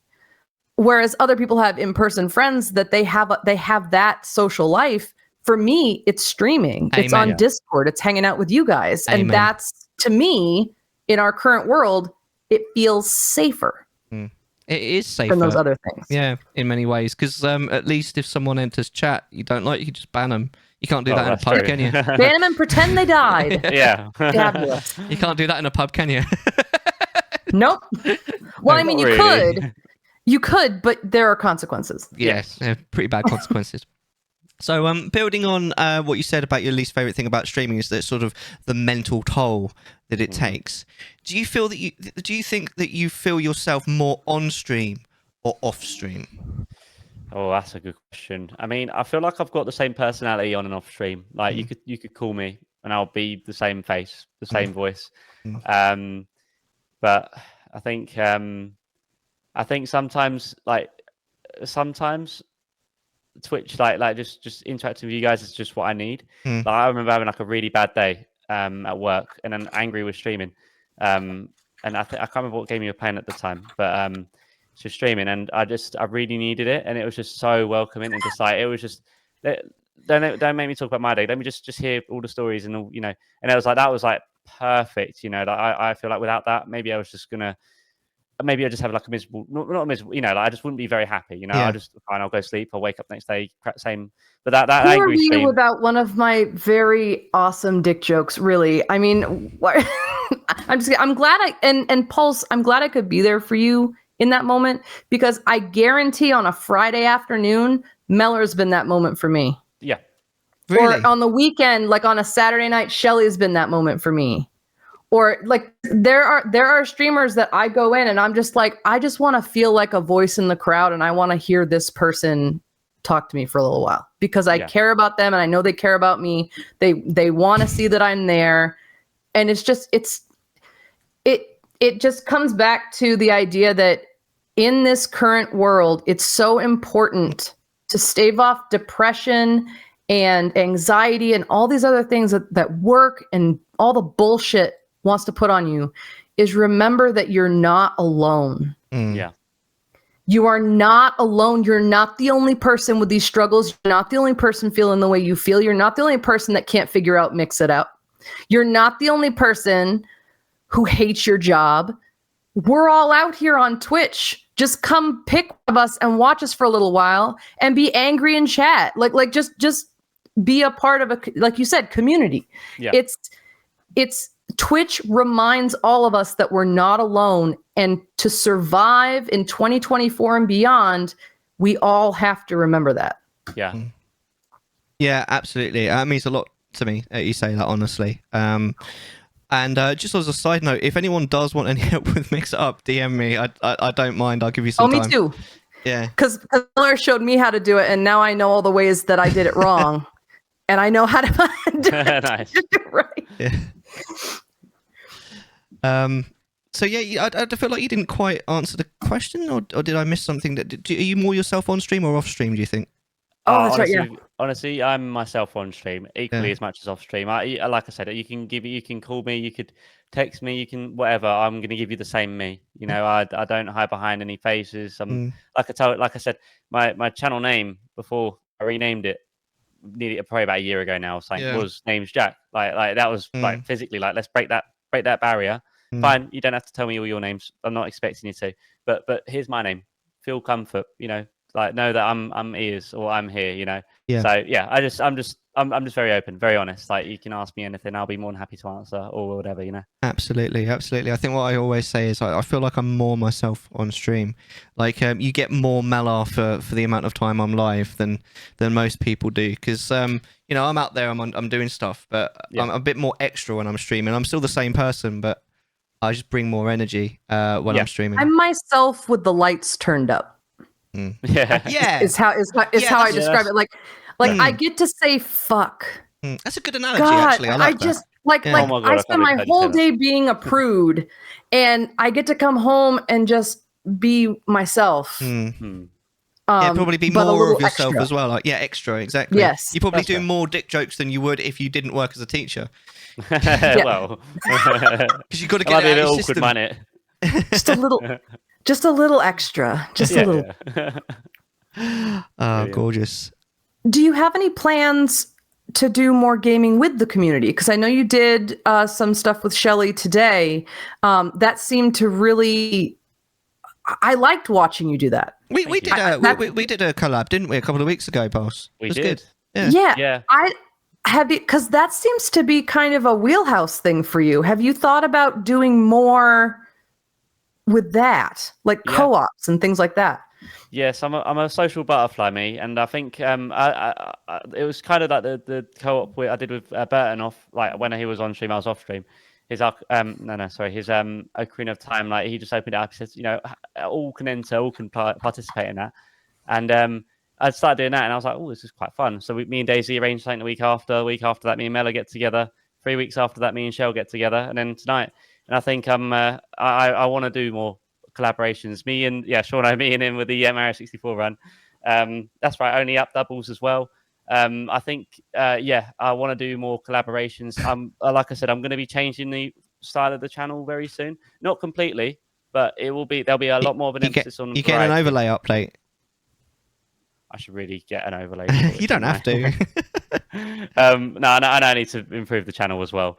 But yes, I definitely have plans to do more collaborations. There is stuff in the pipeline. But yeah, the formula will go from kind of mostly randomizers right now, and it'll evolve into the next thing. I'll still do them, but it's gonna evolve, and it's gonna be very community driven as well. I do have some plans, but I'm all ears. So if anyone, like, at any point in time now, in months from now, whatever, has any ideas or projects they want to work on, please, feel free to reach out or let me know, because I want to do more of the community. And I love it when I think I've seen Burton and Joe and a couple of others do words on stream. I'm really bad at it. I'm awful, but I just have a good. I do words on stream, yeah. Oh, some of those content warning streams were some of the most hilarious. Or what was the other one called? It was content warning. What was the other game where, like, you just went to a random planet and there were monsters and you had to make money? Lethal Company. Oh, yes, yeah. Thank you, Burton Brittany. played that, yeah. Oh yeah. my God, the Lethal Company streams. I almost died laughing. Yeah, I've not played it. I need to do it. I would love to see more co-op out of you, Pulse, because I feel like when you pair with another person, I get to see more of your personality. Yeah. Thank you. I think it was a pleasure to see that this morning, because it was fun. I felt like I saw a part of you that I hadn't seen before. Thank you. Yeah. Yeah, I would like to. I think I feel like I thrive socially, and I think sometimes I think it's good to have a bit of a bit of comfort and just do things your way or whatever. But I really like the collaboration part, and I think I can't always guarantee a Wednesday stream, but I can more or less always guarantee a Monday stream, and Friday is like 90% guaranteed, 99% guaranteed anyway. Yeah. Those are the 2 days I can really deliver co-ops. And I think there is a lot. Yeah, this morning was really fun. Getting Shell's message there. I think I had such a blast, and I really want to do more.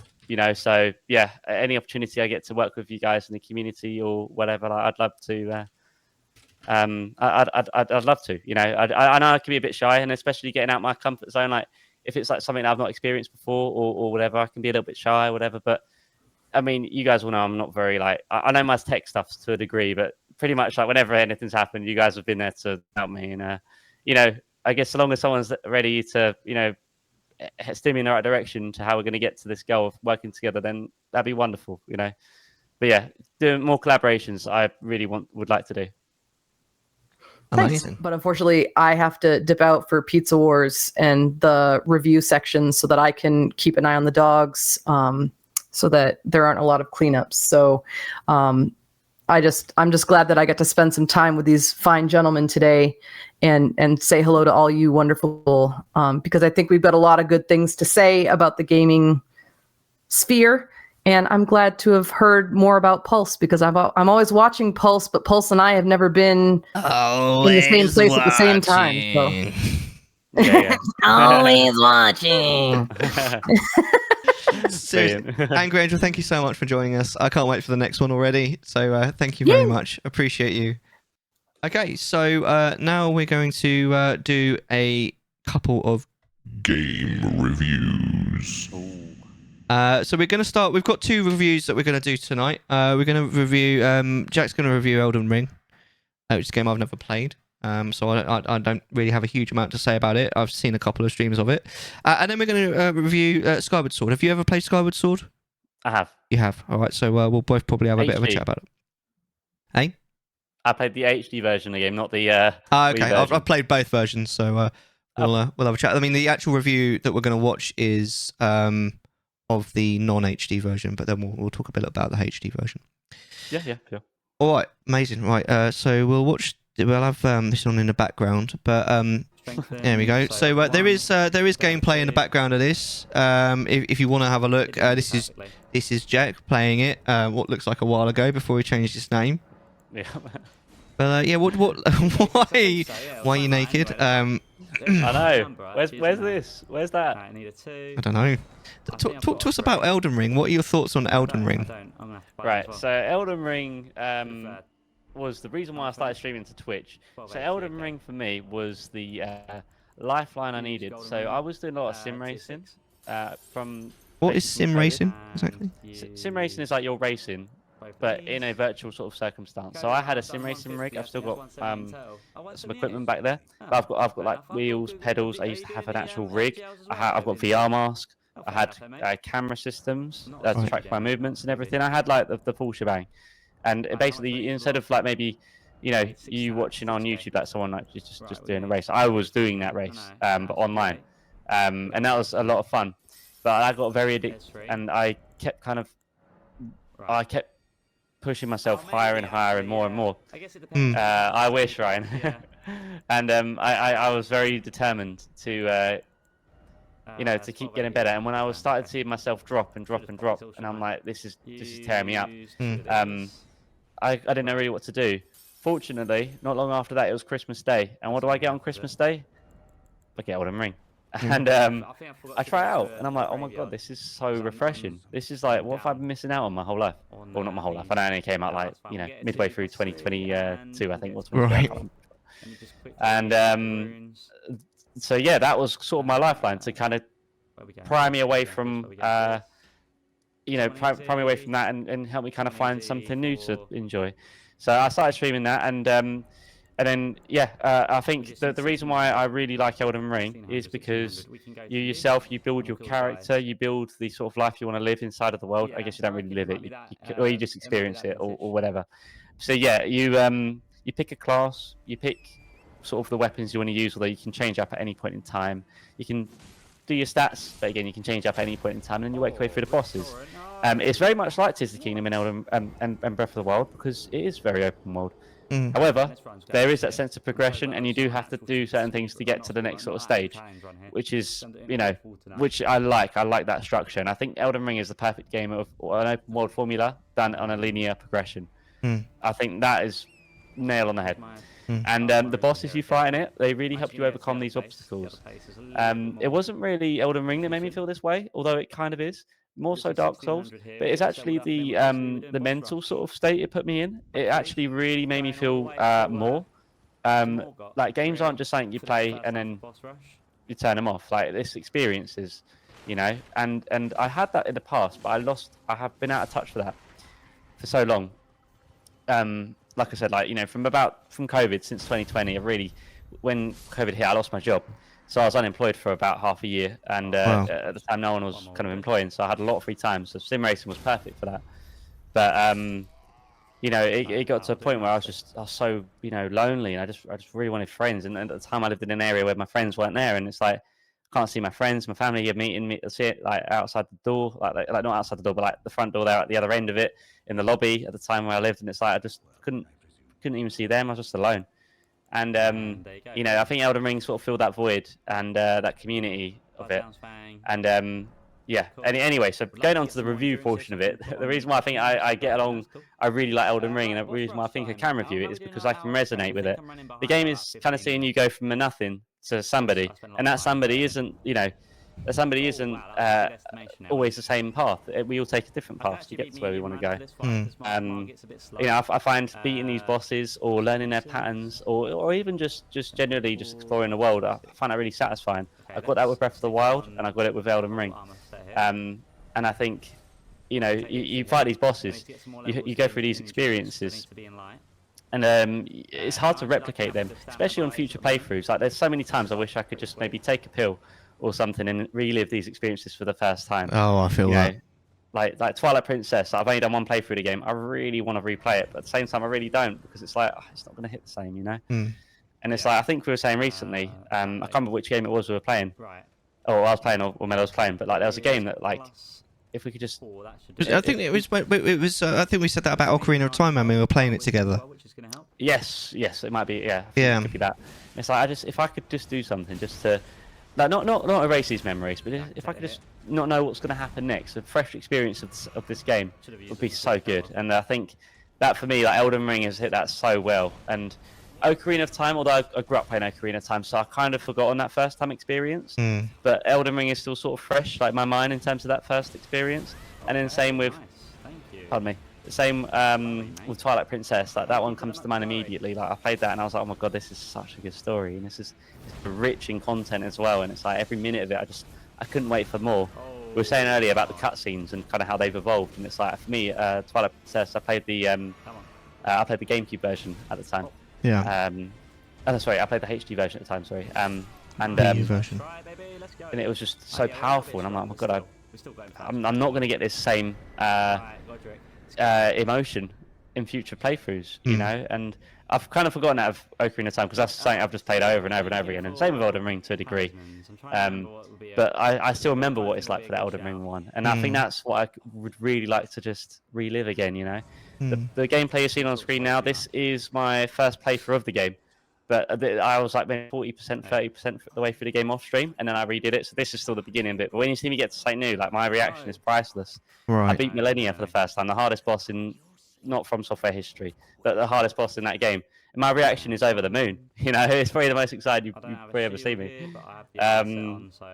So yeah, I think that first time playthrough just really hits home, and the way you see yourself become a nothing to somebody by the end is just really satisfying. And you can choose your ending, you can make your character, and you can have your own playstyle. You know, if you want to use magic, use magic. If you want to do arrows, do that. Or if you want to be me, you could just do a pacifist run. Don't even swing your weapon once in the entire run. I did it. It was hell, but I did it. So yeah, overall, Elden Ring is definitely like more of a personal experience than like a kind of a overall sort of corporate review. But I would say Elden Ring is certainly a 10 out of 10. I think everyone in their life should experience it. Everyone in I'm gonna start.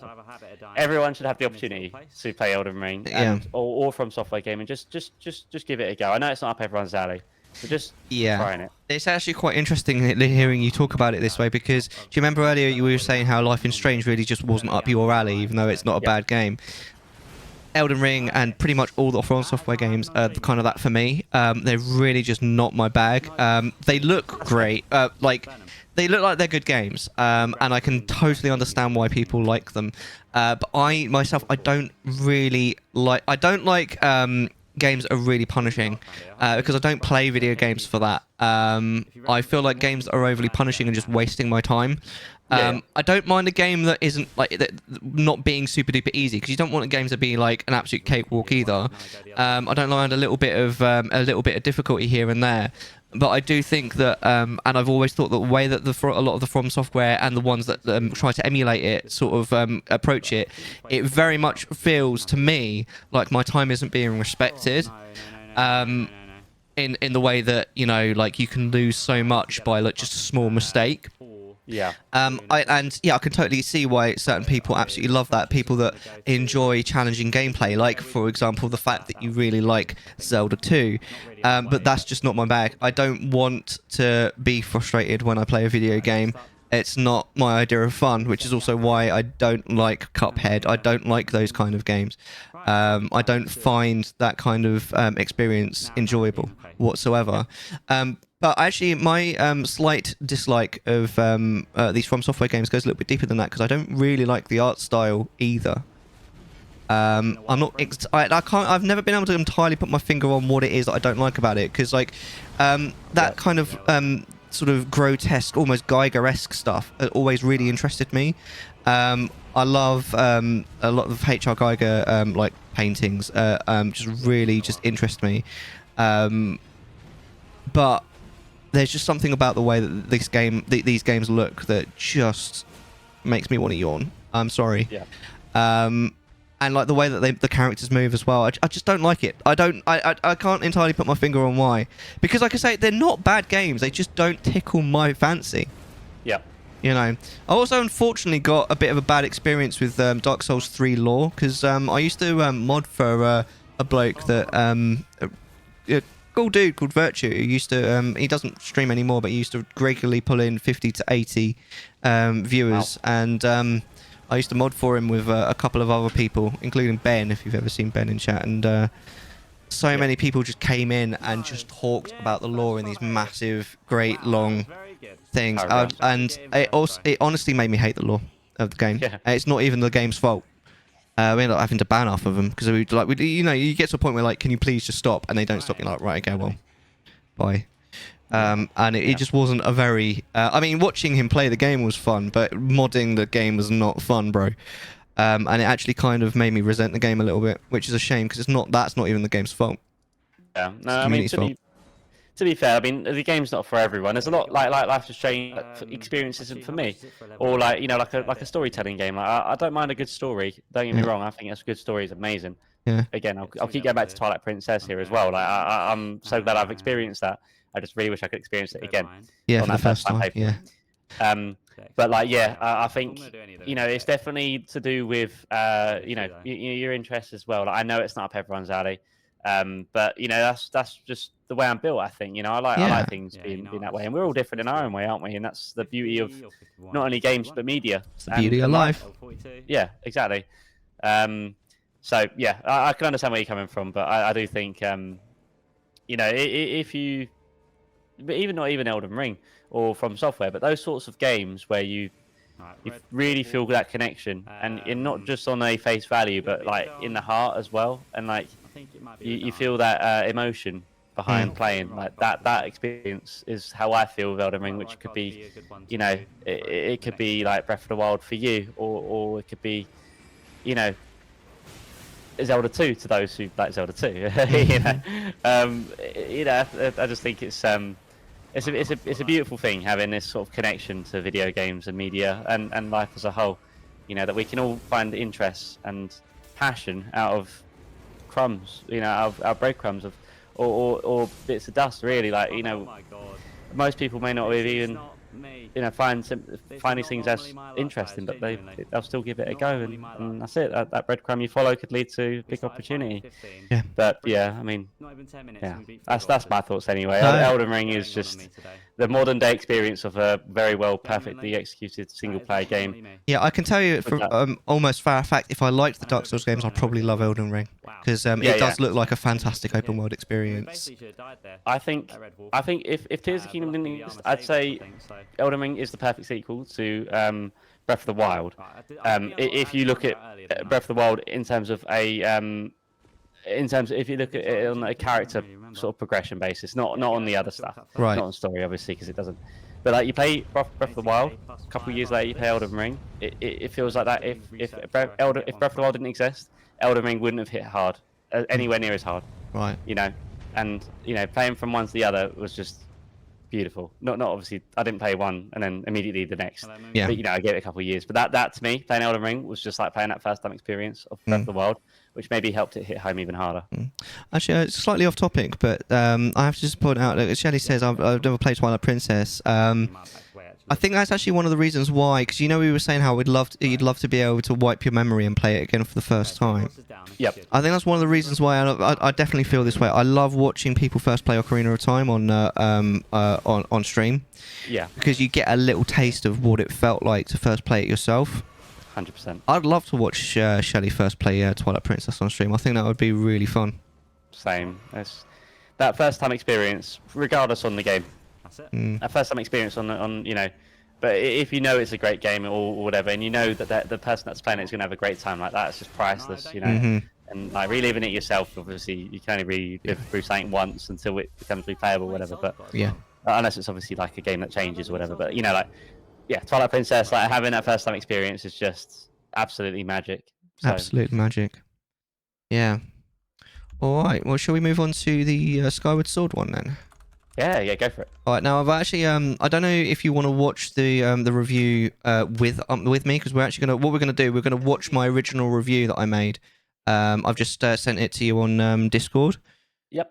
We could watch it together, including with the stream. I'll turn up the volume so everyone can hear, and then I'll sort of we'll talk about it. Yeah, sure. All right. So if you cue that up, we'll all watch it together. Okay. Let me know when you're ready. I'm ready. Right. Okay. I'm ready. So 3, 2, 1, play. Let's review. Okay. So where to even begin? I feel that Skyward Sword is a game that has received more than its fair share of hate. It is a deeply flawed game with a lot of issues, but at its heart, Skyward Sword is a beautiful game with a fantastic story and compelling characters that fits nicely into the overall canon of the main Zelda storyline by providing an origin story. It does this so well that I feel it deserves to be at least partially forgiven for its shortcomings. The game mechanics are also overall very solid and come together to provide an immersive and only occasionally frustrating experience.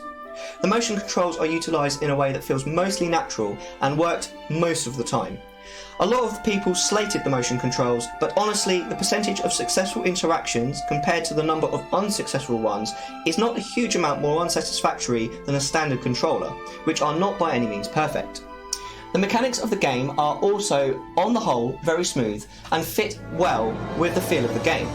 The item set feels varied, and Nintendo made a good effort of having the items used outside of the dungeons you find them in. The way the items use the motion controls felt natural, and the mechanics surrounding the bag pouches, rupee bags and shields work well together. Not all of the mechanics are smooth though. The dowsing ability is a very poor gameplay mechanic which fills in for bad game design. It interrupts the flow of the game and discourages exploration, exacerbating the already intense feeling of linearity that dogs Skyward Sword. I myself don't mind a linear game if it tells a compelling story, which Skyward Sword does, but I understand completely why this turned a lot of fans off the game.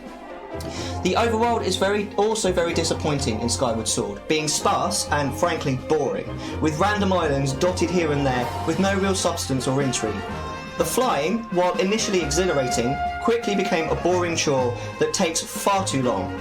My understanding is the main reason for this was the deadline for Zelda's 25th anniversary caused the game to be released before it was 100% ready, which is something Breath of the Wild didn't have to deal with, as it was actually pushed back 6 months.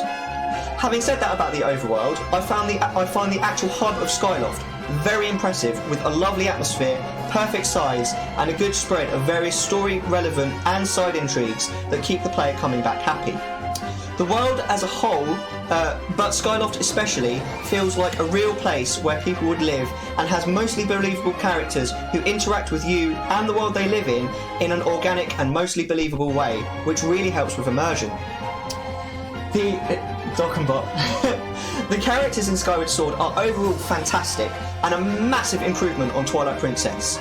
Although there are still a few two-dimensional characters that aren't really fleshed out very well, see Bruce's henchman and the Goron as an example, a lot of the story-important characters have proper character arcs and characters that feel truly fleshed out by the story's conclusion. The romance between Link and Zelda feels very believable, although it could do with a little bit more backstory other than we've known each other all our lives. Bruce goes through a very real and mostly believable character arc from school bully knob jockey to a genuine hero by the end of the game, who clearly helps out with more than his own selfish goals in mind. The main antagonist of the game, Girahim, is also a fantastic character who creates a very real love-to-hate relationship with the player. He's so perfectly flamboyant and creepy, with amusing yet menacing dialogue.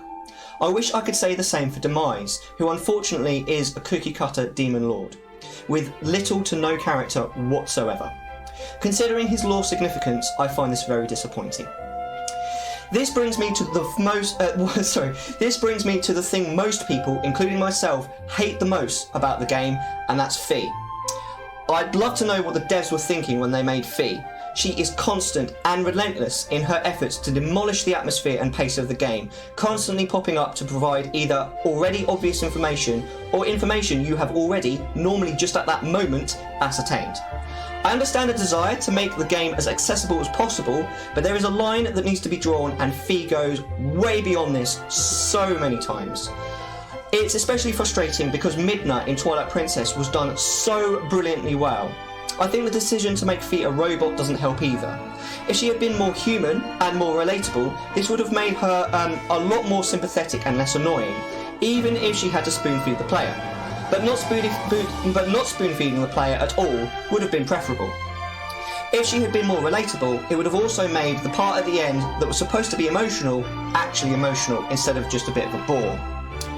The dungeons and bosses are a tad hit and miss in Skyward Sword, with some of them being amazing and some of them being quite disappointing. The Sand Ship, the Ancient System deserve special mentions for how a dungeon should be made, with the Lanayru mining facility an honourable mention. Some of the dungeons are relatively dull, however, and having to go through the Skyview Temple a second time is nothing short of a chore. The bosses are also hit or miss, with the Koloktos providing one of the best boss experiences in the franchise, while the Imprisoned providing one of the worst. The fact that you have to fight the Imprisoned 3 times through the game is a fantastic concept, which falls totally flat because the boss sucks. The Imprisoned is supposed to be a dark and imposing, the embodiment of evil. The trouble is, it just looks so goofy, with its little toes boinging out comically. The fight with the Imprisoned are either frustrating or boring, and could have been handled so much better if more time and thought had gone into the gameplay and the atmosphere of the fight, rather than just the admittedly amazing story element that the boss brings. I'm going to catch up on chat after I'm finished. Nintendo!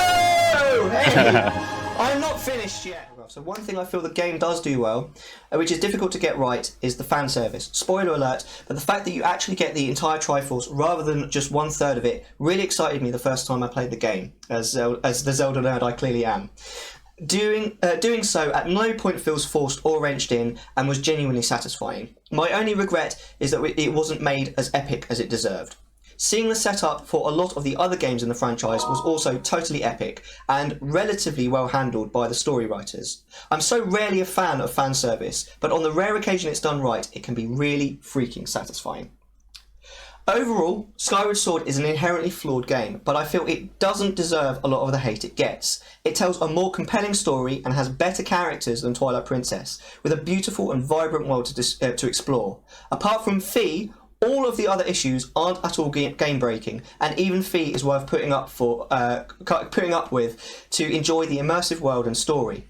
I feel that avoiding the game because of the high price point, Wii Motion Plus required, is a valid excuse. And for people who aren't fans of the Zelda franchise, I feel maybe the story alone may not be enough. But for any fan of Zelda who hasn't already played the game, I thoroughly recommend The Legend of Zelda: Skyward Sword.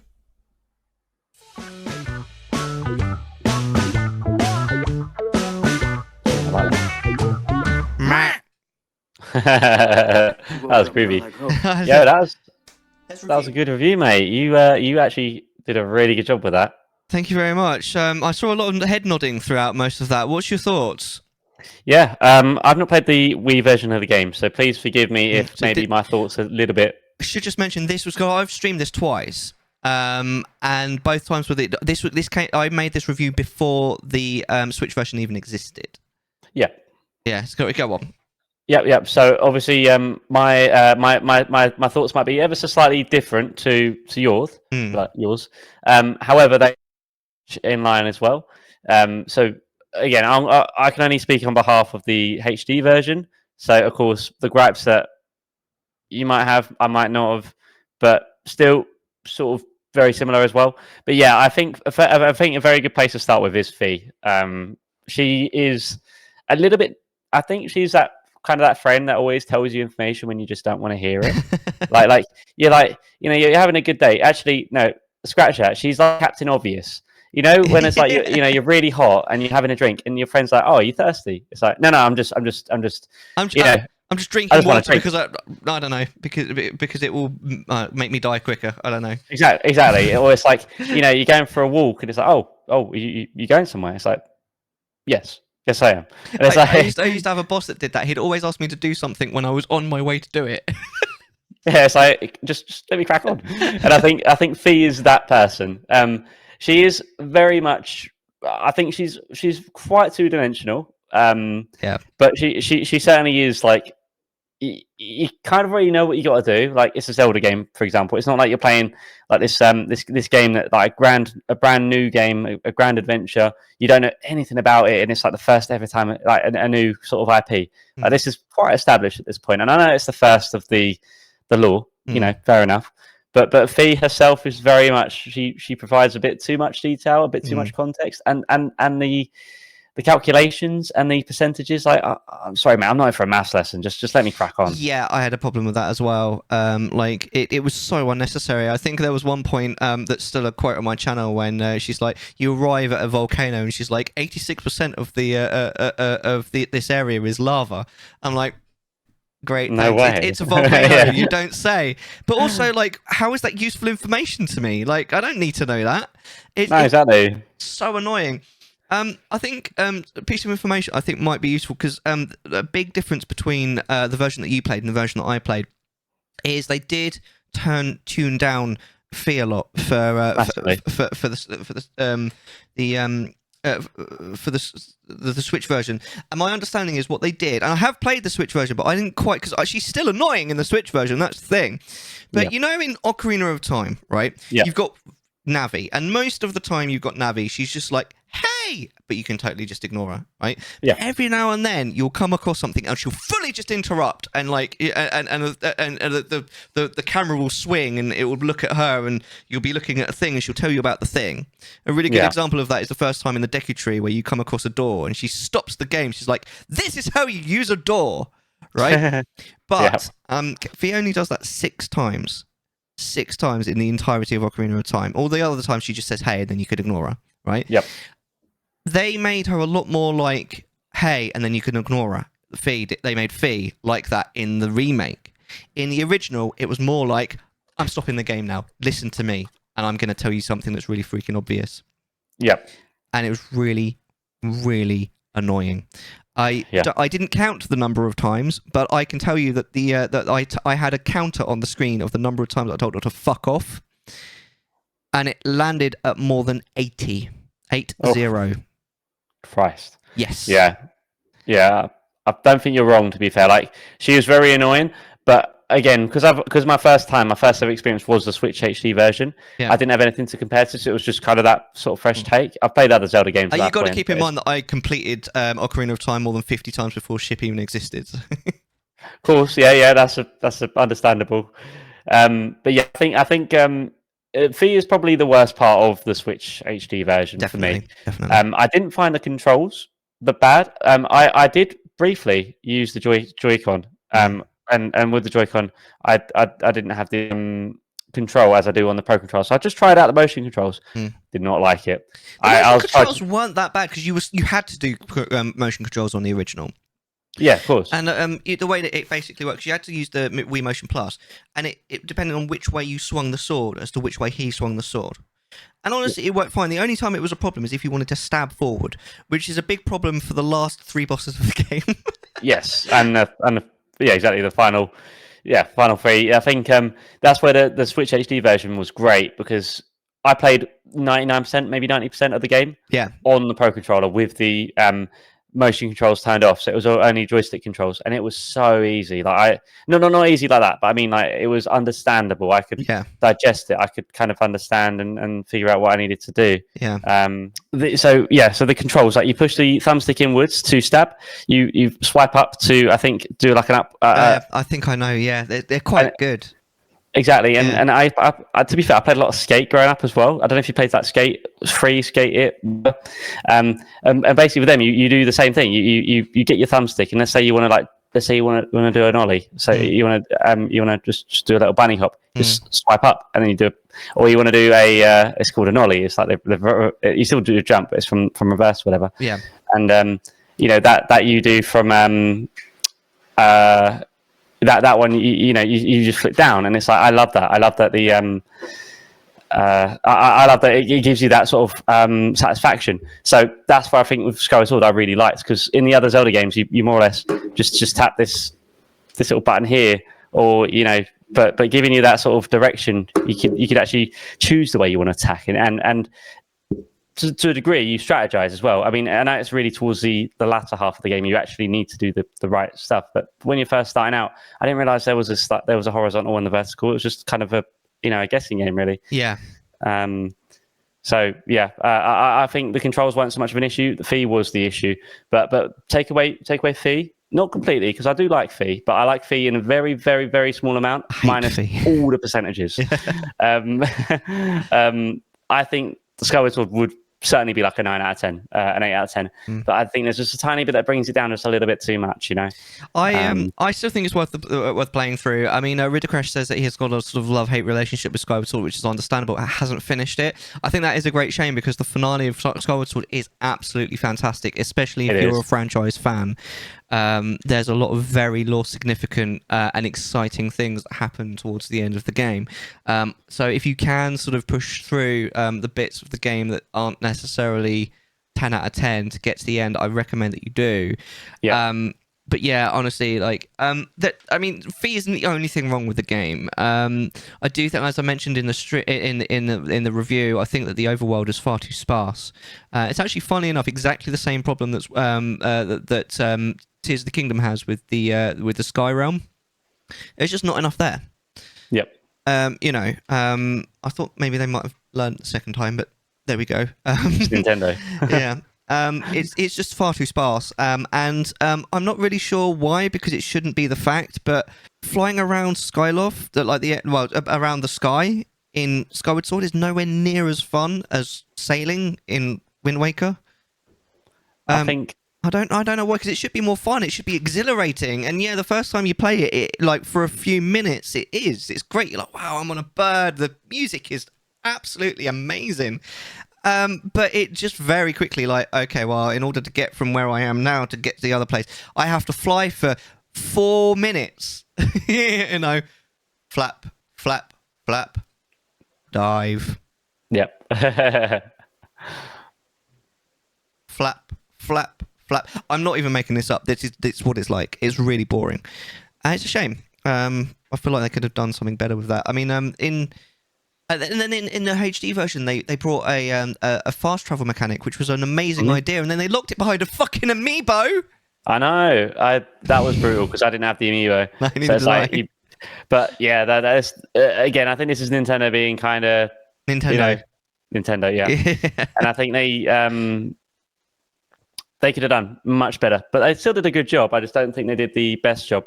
Yeah. So, but I got to disagree with you on the flying mechanic. I thought it was really fun. I quite liked it. I know it's just a button press, whatever, but you got to think the same thing you're doing on the boat. You're deploying your sail, you're putting it away, or you're horseback riding, you're tapping the A button. I mean, how else can you ride a horse? How else can you fly a bird? Yeah. At least they had the up and down. At least it probably would have been worse. But those games had fast travel mechanics. That's true.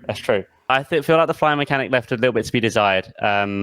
I think I really enjoyed it. I actually really like the flying, but I can understand what you mean. It does feel a little bit kind of like flat, like you're just tapping a button, and it does say like flap, flap, flap, dive or whatever, and it's like to be fair, you're not wrong. But to be fair, like what else can I know? Obviously, minus a fast tracking, a fast travel mechanic probably. What else can you kind of? Yeah. Like what else can you kind of do? Like I mean, at the end of the day, in Ocarina of Time or in Twilight Princess, you are just essentially doing the same thing, just on a wolf or on a horse, or and it's like I don't know what else. In Tears of the Kingdom, I know it's very different because you can build your vehicles, or you can make ways to traverse. I think probably the difference. I'm just thinking of it now. Probably the difference is, at least when you're doing those other things, there's things on the way for you to see, for you to do.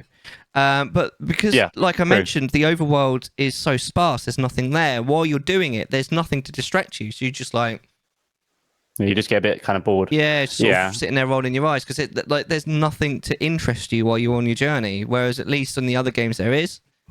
Yeah, they could have done more to kind of entertain the player. They do leave a bit to be desired. I would have liked to see them do more. Like improve upon that from the Wii version because it looks more or less like it's just been ported over, like that specific bit at least. Anyway, but yeah, like they could have done so much. Right? I'm not saying like we were saying earlier, we're not programmers or anything, or at least I'm not anyway. I'm not, no. But if they just did something, like just give you like something to do. Like something to do, like while doing it. I mean, alternatively, we could have just looked at the bird and never flown the bird. It's like, okay, well, would that have been better? Would it have not been? I don't know, but at least it's there. It's another thing to do, isn't it? Yeah. But I do genuinely think that this is probably the Zelda game with the best story overall. Hands down, and probably the best characterization as well. And it's a shame because like you can kind of tell here and there that the game was rushed out, and it was rushed out for the 25th anniversary. And it's just a shame because I feel like if they'd have gone the other way and just waited until it was finished, it probably would have been really it would have been a much better game. 100%. Yeah. I mean, like with most games nowadays, they meet these deadlines and then they're half baked, or they need DLC to fix them. It's like it's a consumer just money and numbers. I mean, I guess they are. They want to make money, whatever. I don't play games as soon as they come out. I refuse to beta test games for free. Of course, yeah. Well, that's the problem. You spend your hard-earned money on these overpriced games at that. I mean, I'm happy to beta test games if they want me to, but they need to pay me for it. Oh, of course, yeah. You pay like 60 quid or 70 quid for a new game for what? It not to work, and you got to wait like a whole year. Yeah. It's like I used to love Super. I think it's Super Mario Strikers on the GameCube. I love that so much. Yeah. I played the bit of the Wii one. I like that one too, but I think I prefer the GameCube version. But I think the Wii version is just built up upon it. It's just more. Yeah. I don't know why I prefer the GameCube version, but whatever. I just like that one more. And then the Switch version came out. I never played this. I'm very glad I didn't pick it up. But I hear that is the worst example. They didn't actually give you that. They didn't give you a roster. They didn't give you the venues. They didn't really give you anything from the original. It's just all locked behind future updates of the game, and it's like you absolutely just killed the series for financial gain. And I'm so glad Zelda didn't take that route, and Mario for the most part as well. Like both of them have dodged a huge bullet because they could have just completely rinsed. I don't know, because I know that you really like Mario Odyssey, but I don't. I don't like Odyssey. I like Odyssey, but I prefer Mario 64 and Sunshine. Yeah. But Odyssey is nice. It is good, to be fair, but I can't say I love Odyssey. I got a little bit annoyed with Odyssey. I really hated the final boss apart from anything else. But see, I like it. Don't get me wrong. I think it's really good, and I do think it would probably be like maybe the true Galaxy 2 sequel. But that doesn't mean it's the pinnacle. Like that's not the best of the series. Like I don't like when people say what Mario game should I play. I'm not going to say Odyssey. I just can't, because I can't recommend. Like I can recommend it as a game, but I can't recommend it as a fan. I'm like, just please play, like play Mario 64. This is to me the most well-rounded game. Or if you want maybe the better storytelling game, play Mario Sunshine. Like they do such a good job with the game and the gameplay, the parkour, the momentum. Like they take elements from Sonic. On the water, I love the hover nozzle on. It's so much fun. I know. Flood is probably my favourite companion of all time. Yeah. Maybe just behind Midna. That hurts. Midna's too good to put behind Flood. I mean, Flood is cool, but come on, man. Like Midna's like a goddess. No, Midna is amazing, but come on, man. Flood, like you see I do Flood. like Flood, but no, I can't put her ahead of Midna. Him ahead of Midna, man. I can't do it. I won't spoil it, but at the end, you do get a very good moment with Flood, and Flood shows so much personality, and I think that's overwhelming. I've completed Sunshine quite a few times, but yeah. But no, I mean, I think both are like equal. Both are like really, really high up. Yeah. And I think Odyssey doesn't strike that same balance to me. I think Odyssey is like, because Cappy is the companion, and Cappy is cool, but Cappy is very much like a child. Like you're almost babysitting the whole game, or really they're babysitting you. To help you find your hat or whatever. But it's like just doesn't hit the same. I much prefer the older sort of Mario games. I can't remember how we got onto this subject. Sorry, I've just been rambling here, haven't I? No, this is what's fun about a chat show, mate. You chat. Yeah, exactly. So yeah, I think a lot more of a lot of games that come out nowadays are definitely maybe trying to appeal to the fans by giving you fan service. Yeah. And I think Skyward Sword really does a really great job at the fan service. Definitely. But I also think it does a really great job in the gameplay mechanics. It's just a couple of little gripes that I just disagree with. And that is definitely going to be Fee. Like Fee is probably the biggest sort of, the biggest drawback to Skyward Sword being like Skyward Sword HD at least being like amongst the best of the best Zelda games. It's kind of, for me it's Fee. I like the bosses. I'm not really big on the one you fight 3 times. I can't remember his name now. Oh, the imprisoned. That's it, imprisoned. Yeah. I'm not really big on the imprisoned. Nobody likes I fought him the imprisoned. first time. I thought it was all right, but then I fought him the last 2 times in quite a close kind of. It's not scary. He's supposed to be scary, like this ancient evil escaping. He's got these silly little boingy toes. He looks like an avocado. Yeah. I think they could have done so much more justice to Skyward Sword, and I think I feel like they didn't know what they wanted, so they just did everything. Yeah. And that was the big problem. Just because the game's rich doesn't mean it has to be overwhelming. I think that's why Breath of the Wild hits it really well, but Tears of the Kingdom doesn't hit it as well, because Tears of the Kingdom almost has too much to do. Breath of the Wild, it does have a lot to do, but too rich, it can't, as you said. Yeah, exactly. Yeah. And I think Odyssey gives you a lot to do, but Odyssey lets you digest it as well. Skyward Sword gives you a lot to do, but it kind of like pushes you into doing nothing as well. Like your downtime of flying, your downtime of kind of going between A to B. Sometimes there's stuff to look at and see. Sometimes there's not. I feel like its biggest strength is also its biggest drawback, and that's its environment. And it's like, its reliance on having a companion. Because at the time, I feel like not having a companion in a Zelda game was almost unheard of. I'll go from what was Ocarina of Time, the first one with a companion. I think so, yeah.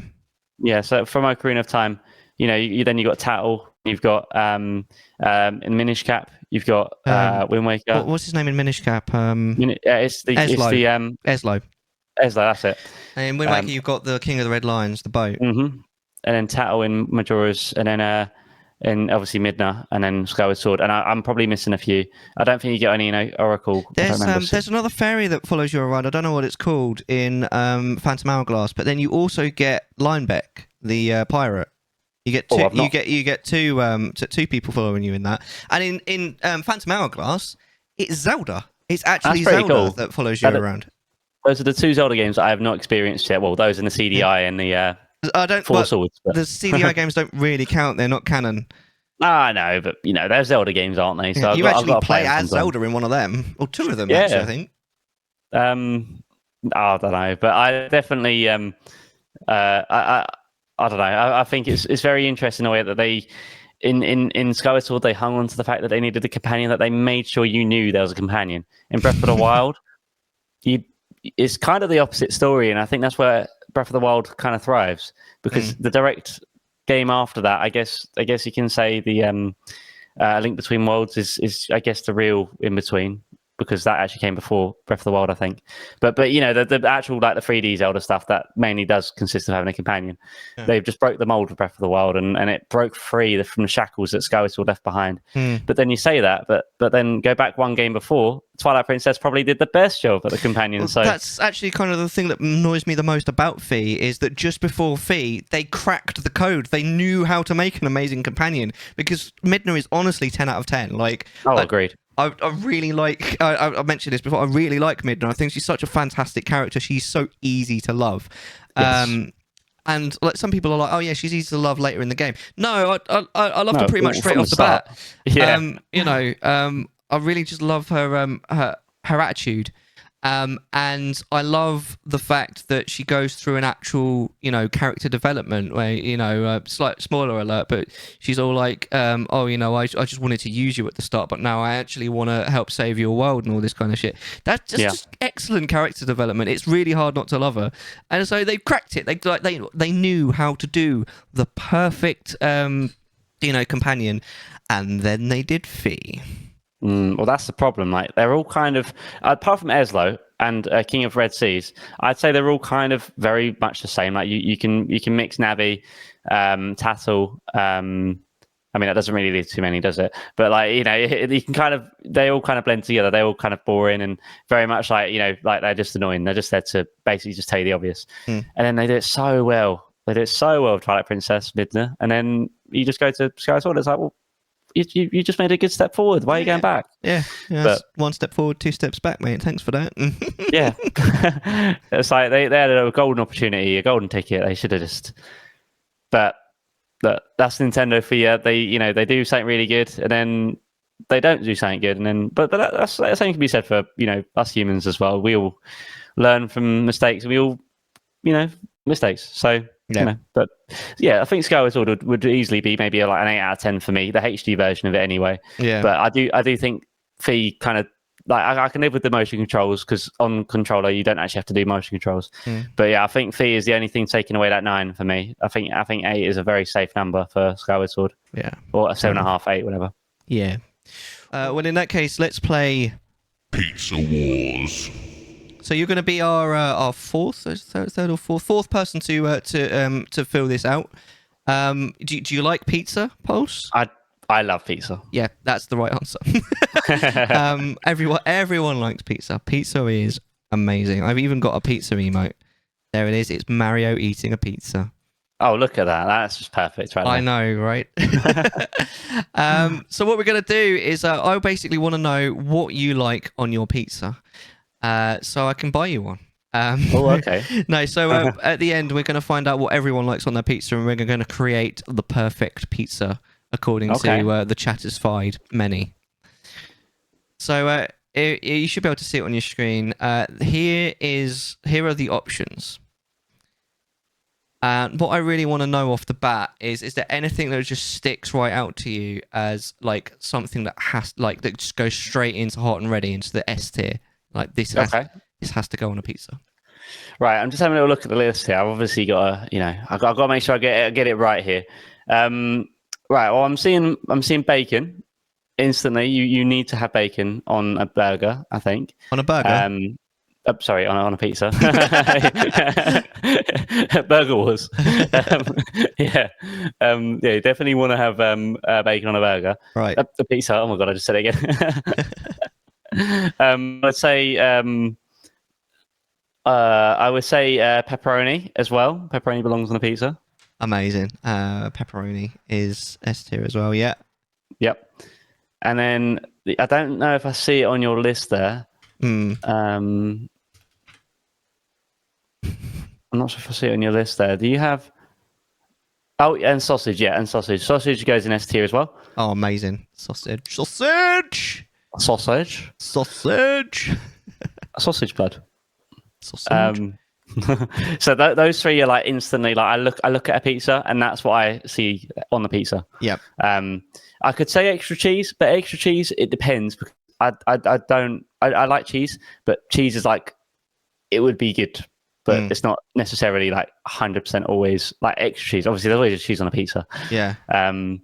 But yeah, I think that's probably looking at your list there.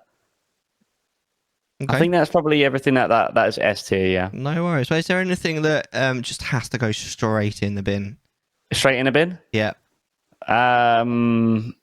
Probably olives.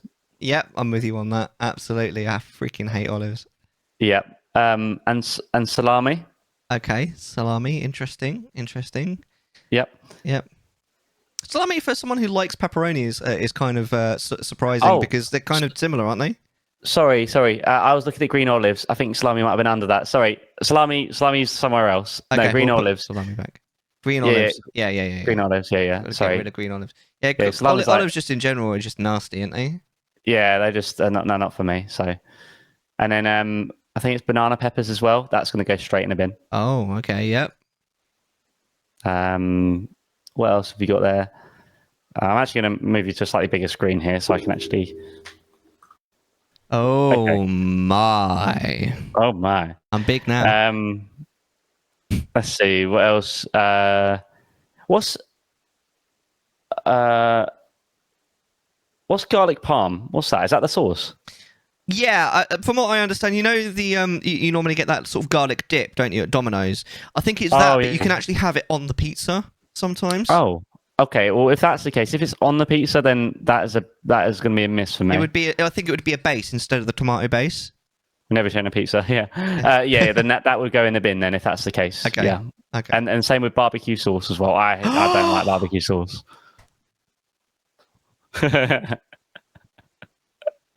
Triggered. Look how ready you got, man. You are passionate about that barbecue Yeah, I'm sauce. passionate about barbecue sauce. Oh, mate. That's pretty damning. That's pretty damning. You're going to hate me, aren't you? No, it's all right. It's all right. Only a little bit. Okay. That's not too bad. That's not too bad then. Yeah, I mean, I think anything else that's going to go in the bin really is probably Alfredo sauce. And I mean, definitely jalapeno peppers, and then I think everything else there is like at least like a step above or whatever. Jalapeno peppers. Now, I'd normally start at the beginning, but I really have to know, where does chicken go? Chicken, Yeah, chicken goes above decent stuff. above Chicken decent goes stuff. like in better like ingredients. better ingredients. Ah, okay, Absolutely. thank God. Okay, all right, Yeah. we can still be friends. Restored. Because I'm of the opinion that chicken and barbecue sauce are just a match made in heaven. So if I'm going to have one, I will have the other. Oh, okay. Yeah, absolutely. My absolute favorite pizza myself is Papa John's pizza with a barbecue base, spicy beef, chicken, sweet corn, and onions. Honestly, it's to die with. It's so good. Oh, fair dues. Okay. But if you really hate barbecue sauce that much, then it's a bit of a non-starter because the barbecue sauce is kind of the main event. Yeah, that's the problem. I'm not big on barbecue sauce, so it's like just not for me, you know.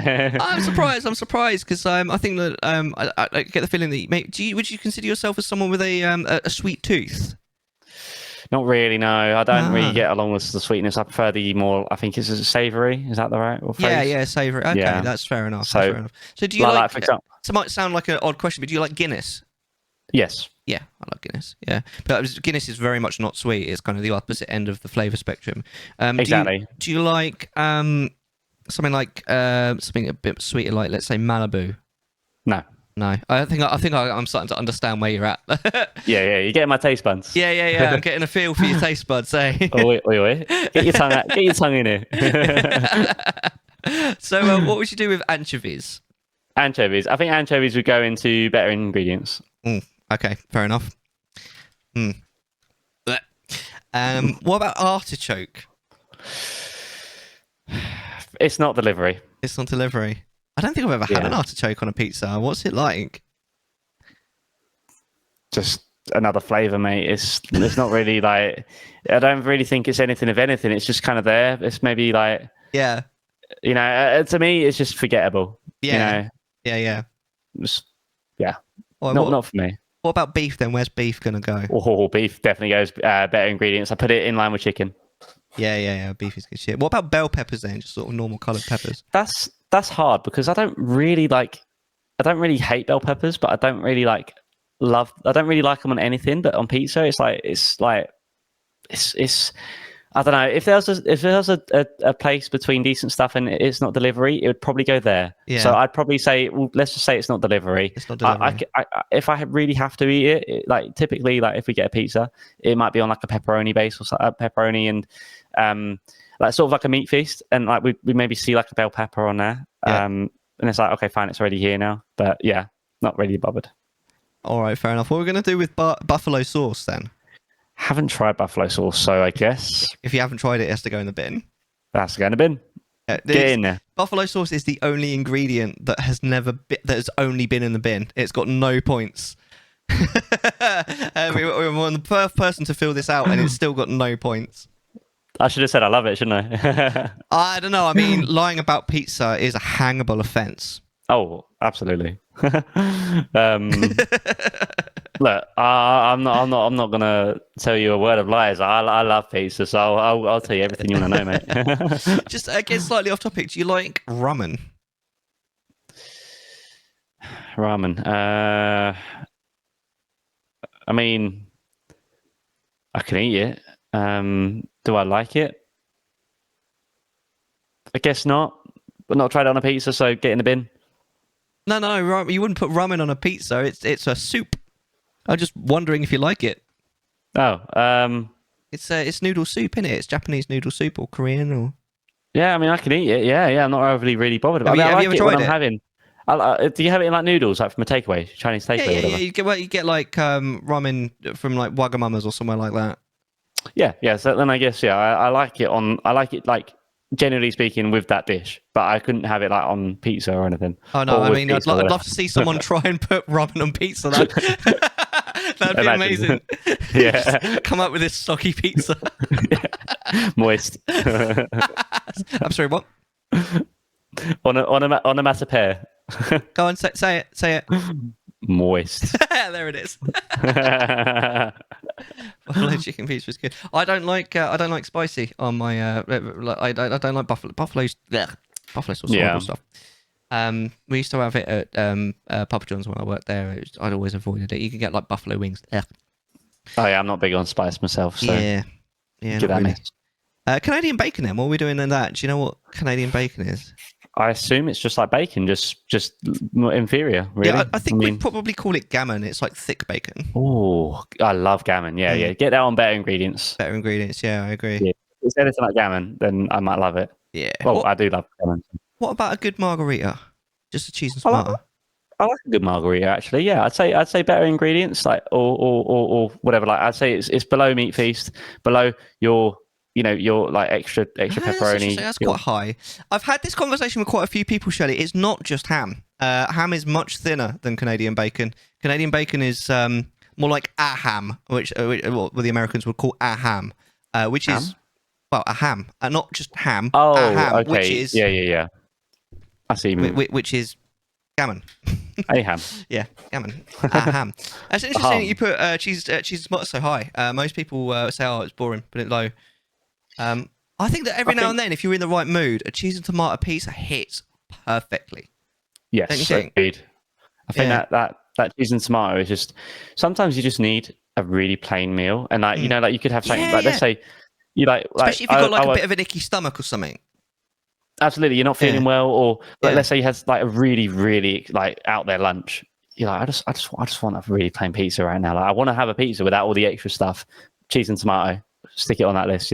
Like for me, cheese and tomato, definitely. If that's A tier, then I'll stick it in A tier. Yeah. Not S, not the goat. It's pretty sweet. Yeah. It's not quite the goat, but it is nice. Yeah. It's nice. It's safe, I think. Well, what about the one that confuses our American cousins, sweet corn? Sweet corn can go on to it's not delivery, but above the other two. I think it's definitely like it's absolutely fine, but like not really for me on pizza. It's kind of like a balancing ingredient, isn't it? If you've got a really strong flavour already on the pizza, you add some sweet corn to kind of balance it out and sort of bring out the flavour. Exactly. Yeah. I can live with it, but like I'm not really like it's not really a go-to. It's just whatever. All right, so what are we doing with extra cheese then? I know you had a bit of a quandary about this earlier.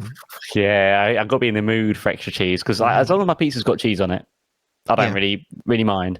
I like a lot of cheese, but then sometimes I just don't like too much cheese. Yeah. I think it's probably best to put it in decent. Yeah, decent I would like to put it higher, but it depends because you could have a pizza and it's already really cheesy, and then it's got extra cheese and it's just way too overwhelming. Yeah. And then if you go out to like a restaurant, I tend to find I don't have enough cheese, so I'll ask for extra cheese. So it's really substantial, but yeah, I think decent stuff is just the best place for it. Amazing. What about feta cheese? I'd maybe put alongside extra cheese. I think it's got to be kind of in the. That's pretty high. Yeah. Yeah, I've got to be kind of in the. I've got to be feeling it, and It depends. It depends what sort of pizza I'm expecting. Like if I'm going to like a local restaurant, I know they're not going to give me that much cheese. I might ask for extra cheese and petta, or I might just ask for more petta. Right. So really just depends on where I'm going. So yeah, decent stuff. Nice. So we've already got bell peppers in It's Not Delivery, but it asks for some reason specifically about green peppers. What would you do with green peppers? Yeah, it's not delivery. It's not delivery as well. Yeah, I mean, I'm trying to think of when they taste different, but if I'm honest, I can't recall a time they do really taste. They're essentially the same, aren't they? Like, I think they do taste different, but it's very subtle. And to be honest, on a pizza, it doesn't make a difference. Yeah. Oh, okay. They're sweeter. Yeah. I mean, I think It's Not Delivery is probably just the best place for it. I To be think fair. the green ones are less spicy as well. I mean, the bell peppers aren't really very spicy, but I think if you're going to get a kick from a pepper, it's not going to be from a green one. Yeah, exactly. It's just a mild sort of flavour. Yeah. Oh, what we were doing with actual bona fide non-Canadian ham. Oh, the normal stuff. Yeah, the normal stuff. Oh, I think that's got to go in hot and ready. To be fair, I don't know why I didn't put it up there originally, but that's got to go up there. Ham is pretty good stuff. Yeah, I obviously didn't notice that at the time because otherwise I would have put it out there. But yeah, that seems like that seems like the right option. So now we've got to talk about the tomato base. The tomato base. I think the tomato base is really important, especially if you don't do any of these other bases. So where are we going to put the tomato base? Well, tomato base has got to be hot and ready as well. I can't have a pizza without tomato base. You can't have a pizza without tomato, can you? Exactly. Like I can't stand barbecue base. I don't like garlic parm. Assuming that's the base, I can have a little bit of it with the pizza. But if that's going by bases, I can't even touch it in a base. Buffalo sauce. I mean, who picks buffalo sauce? Come on. Like, why is it even on here, Mellar? Stick it in the bin. Oh, it's already in the bin. Never mind. It's already in the bin. Yeah. And, yeah, tomato. The charter said that she liked buffalo chicken pizza. Okay, well, Not my bag, I'm afraid. Okay, well, you know, generally speaking, buffalo sauce is, you know, not the one, at least for me. So, yeah, I'll put marinara in the top.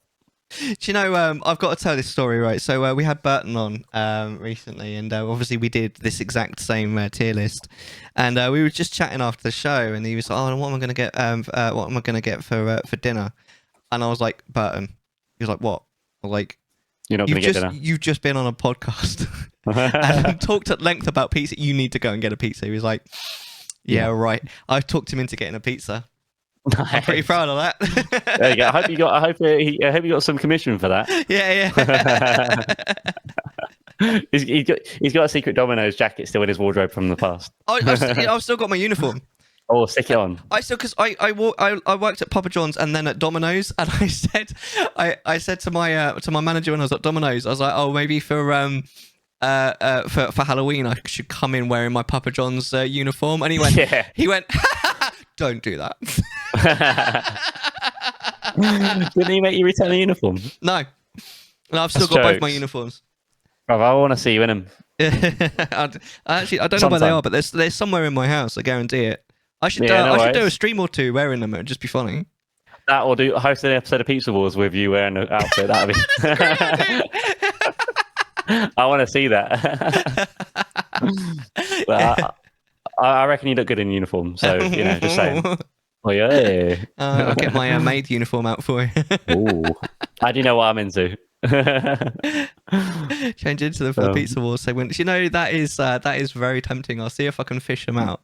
There you go. See, I got these good ideas sometimes. That would be really funny. So what are we going to do with meatballs, my dude? Oh, easy. Meatballs on better ingredients. It is essentially in line with chicken and beef, and Canadian bacon. I mean, it's, I do like meatballs, but my problem with meatballs is that you either have a mouthful of one or you don't have one at all. Yes, it's definitely a little bit circumstantial, like where you're going, what do you have in it? Like, I know bacon, pepperoni, sausage, ham, marinara. That's always the same. Like, sort of like that's always going to be great. Well, at least where I've gone, it's always great.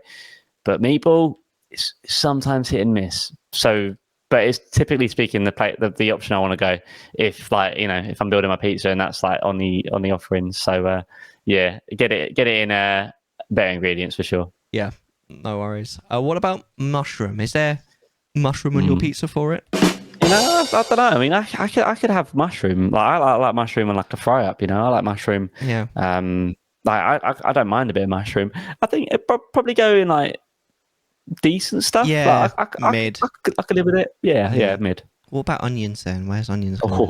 Get onions in better ingredients. I love onions. God. Yeah, me too. Onions probably they're probably like number 3 in that list of better ingredients there. Lovely. Do you know what pastrami is?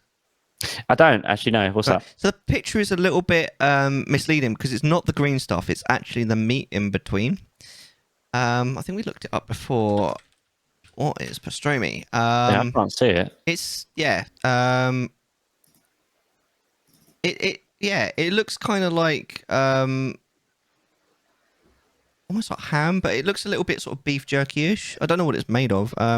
Is a cup of cured meat originating from Romania, usually made from beef brisket.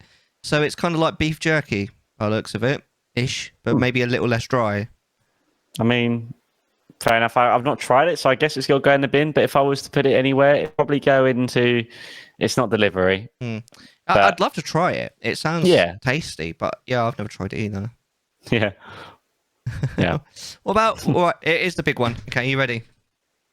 What are we doing with pineapple?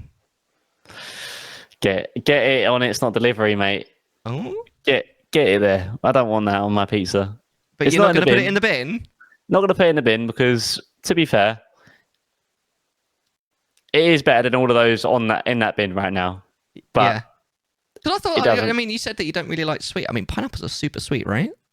They are. But if I've got enough tomato or cheese or tomato and cheese and the meat, you can kind of mask it a tiny bit. You do still have that kick, but it's like, it's a tiny bit less intensive. On a margarita, definitely would not go on a pizza. No. But yeah, I think pineapple, not delivery. I'll probably never choose it, but I'd take it over anything else in the bin. So Yeah, I'm kind of similar to you on that. Like, I'd never choose to have it on my pizza, but if someone's offering me a bit with pineapple on it, I'm not going to refuse it. I'll eat it. I just get on with it. Like, it's not the worst thing in the world, but it doesn't belong on a pizza, in my opinion. Yeah, fair. So what are we going to do with pork? What kind of pork are we talking here? I don't really know. I mean, the picture just looks like little sort of cuts of pork that seem to have been marinated in something. I mean, I think pork would probably go on better ingredients. I like pretty much all pork products, so I'll happily eat it. But like pork itself is very broad. I don't feel like I've gone to a pizza place or like a restaurant and asked for pork on a pizza. I've never just seen pork on the menu in a pizza place. So I think it might be more of an American thing. Probably, but yeah, I mean, I'll happily have it. It'll probably be quite nice, but I would assume pork would probably be like sausages or bacon or maybe in a mixture of both, but I don't even know. So yeah, stick it in better ingredients, Yeah, I like it. I'll probably like it. What about ranch sauce? I think some people in the UK call it Thousand Island dressing. So it's the same thing. I'm not sure. I don't recognise that name either. Is ranch sauce is it the slightly spicy stuff, or is that something else? No, it's not spicy. It's like white. It's kind of almost creamy, but it's not cream. I mean, it's kind of hard to really say unless you've tried it. But you quite often get it in like you get it at Subway. It's quite popular at Subway as ranch. I mean, it's pretty good to be honest. But I don't know if you've never tried it. I've not tried it, so yeah, we'll get in the bin maybe. Yeah, no worries. Yeah, I can't say I've I can't say I've ever tried it before. It's one of these things that I bet you probably actually have tried it. You've just not been aware of it. Because I tried ranch loads of times before I actually was like, oh, so that's what ranch is. Oh, you did you? Fair dues. Yeah. I finally realised at Subway, which is why I mentioned it. Oh, okay. So maybe I'll find it then. So scallions, also known as spring onions. Oh, spring onions. Let's stick that in decent stuff. Yeah. I like spring onions are pretty good, aren't they? Yeah, I like spring onions. Yeah, yeah. I'll stick them in there, decent stuff. That's not too bad. Yeah. What about spinach? You ever had spinach on a pizza? I have actually. Yeah, I actually quite like spinach on a pizza, but I don't live for it. It's just like it's a nice addition. Yeah. Like you go to like an Italian restaurant, there's typically usually at least a little bit of spinach on there. And I actually eat it. I quite like it, but I don't think it's essential. But I'd say it's stick it like right at the end of better ingredients. Like it's a very welcome addition. Yeah. All right. No worries. And then now we've got our salami. Oh yeah, salami goes in better ingredients for sure. Nice. Yeah, so salami's like big pepperoni with a little bit of an extra flavour to it, I think. So yeah, that definitely belongs there. Right. Have you ever had steak on pizza? I love steak, but I've never had it on a pizza. Would I like steak on a pizza? Is it essentially just steak on a pizza? I've had steak on pizza. It's really good. I mean, I've not tried it, so I guess I can't say. The joy of eating a steak and the joy of eating a pizza all rolled up into one. It's amazing. Wow. Okay, then I think that would probably be S tier, but because I haven't tried it on a pizza, I guess I can't put it in S tier. Oh, that's a shame. It's probably have to go in the bin, but let's review in about a year's time or half a year's time, and I'll go out of your way to have it. Exactly. What would you say is the weirdest thing you've ever had on a pizza? The weirdest thing I've had on a pizza? That in this list or not in this list? No, just in general. Doesn't have to be on this list. I don't know. Weirdest thing on, it's probably to do with like vegetables, like for example like broccoli on a pizza, cucumber on a pizza, like weird sort of vegan-y option. No, is that vegan-y options? I would say probably. But these weird options that are trying to appeal to flavour while still having that pizza sort of kind of like you're still having it on a pizza. Yeah. So I'd probably say like cucumber or broccoli on a pizza. Both of those are pretty weird to have on a pizza. I don't know why you would. I guess same reason for pineapple. I guess I can. I just don't really want to. Yeah. So yeah, I'd say them. Yeah. And that was I think because I've got a couple of mates that don't really like meat and stuff, and my older sister doesn't like meat as well, so she'll sometimes stick like some fruit on it and all this weird stuff. I'm like that or veg, and it's like I don't think some of this belongs on the pizza. I'm gonna be honest. Like apple on a pizza doesn't sound right to me. I'm seeing tomato. I know that's the outcast right there. I'm looking at it, and I'm not so sure that belongs on a pizza either. But I like tomato. What? Yeah, but I mean, fresh tomato on a pizza. Tomato. I mean, what are we gonna do with it? I don't know, because I like tomato, but I don't know if I like it on a pizza. But I like tomato, like the tomato sauce with it. I like the sauce, the marinara. Yeah. I like the stuff that complements the tomatoes. It's just I don't know where that goes. Is there like a limbo option? Like, no. Is there to be continued option? I mean, the limbo option is probably the decent stuff in it. It's right in the middle. Yeah. Maybe. Nah, get it on. It's not delivery. Right. It's not that high. It's not that high. There we go. So, so your hot and ready pizza has tomato base, ham, sausage, pepperoni, and bacon on it. Sounds perfect. There you go. All maybe right. With a bit of chicken and beef on there. Okay, that's a lot of. But yeah, and then maybe like cheeky little bit of onion on top. You're a bit of a carnivore when it comes to pizza, but you're not as much of a carnivore as Button, who literally put every single vegetable in the bin, apart from spinach, which went in. It's not delivering. Brilliant. You got to get that 5 a day, mate. You got to stay healthy and all of that. I think that's a pretty good list. Yeah, I can't think of anything that doesn't belong there. Maybe anchovies is a bit high. Maybe I think anchovies are a bit high. But then I put anchovies in the bin. I think they just taste like salt. You just put like little concentrated salt. I just like a bit of them. I feel like out of that whole list, anchovies is the only thing that kind of sticks out as like maybe the wrong place. It's not. Yeah, if we can move it, then maybe stick it in decent stuff, but like the bottom end of it. It gets demoted. yeah, exactly. Yeah, that looks more appropriate now. Yeah, because I think I can eat it, but I just don't live for it. I can't have. It's not on my must eat. Like if you're pescatarian, it's probably right up there. That's probably like one of your top picks. Yeah. If that's what you like anyway. But yeah, that looks pretty solid to me, I think. Loving it. All right. Well, I think that might be a show. It's been quite the epic show. How do you feel about it? You feel happy with the result? Yeah, I've had a really good time. Yeah, first time ever being a guest in a podcast. I hope I didn't do too badly. I'm writing. You've been scored. Oh yeah. Did I pass? No, I'm just kidding. Yeah, that was great, honestly. No, thank you. But yeah, I had a really good time. Yeah, you and Angry Angel did a really amazing job with hosting tonight, and yourself with planning it and executing it as well. It was really fun. I'd really like to take part in more, like we were saying earlier, more the social side, more the community side.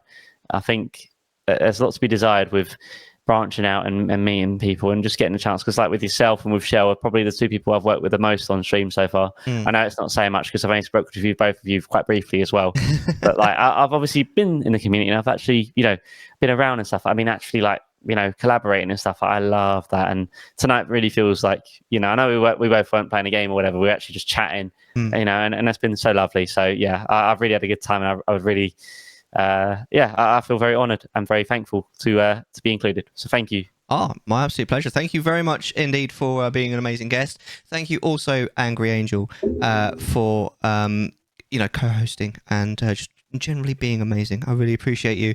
Thank you also everyone who's watched both live here on Twitch and also after the fact on YouTube. Really appreciate it. I hope you've enjoyed it. Please do follow everyone that you see on the screen. You know, we're all on Twitch. You know, myself, Angry Angel, and Pulse. Pulse's other things are on the in the description below as well. If you're on, follow all the things because you know the whole point of this is that we showcase someone who we approve. My name is Mellar, and I approve this message. I feel it. And make sure you subscribe to Mellar. Make sure you subscribe to him on YouTube and TikTok and Twitch. Yeah, I don't know if do he's got TikTok, but yeah, No, okay. But no, seriously, I really appreciate you all. So thank you so much. I will see you guys next time. Bye for now. Thank you, everybody.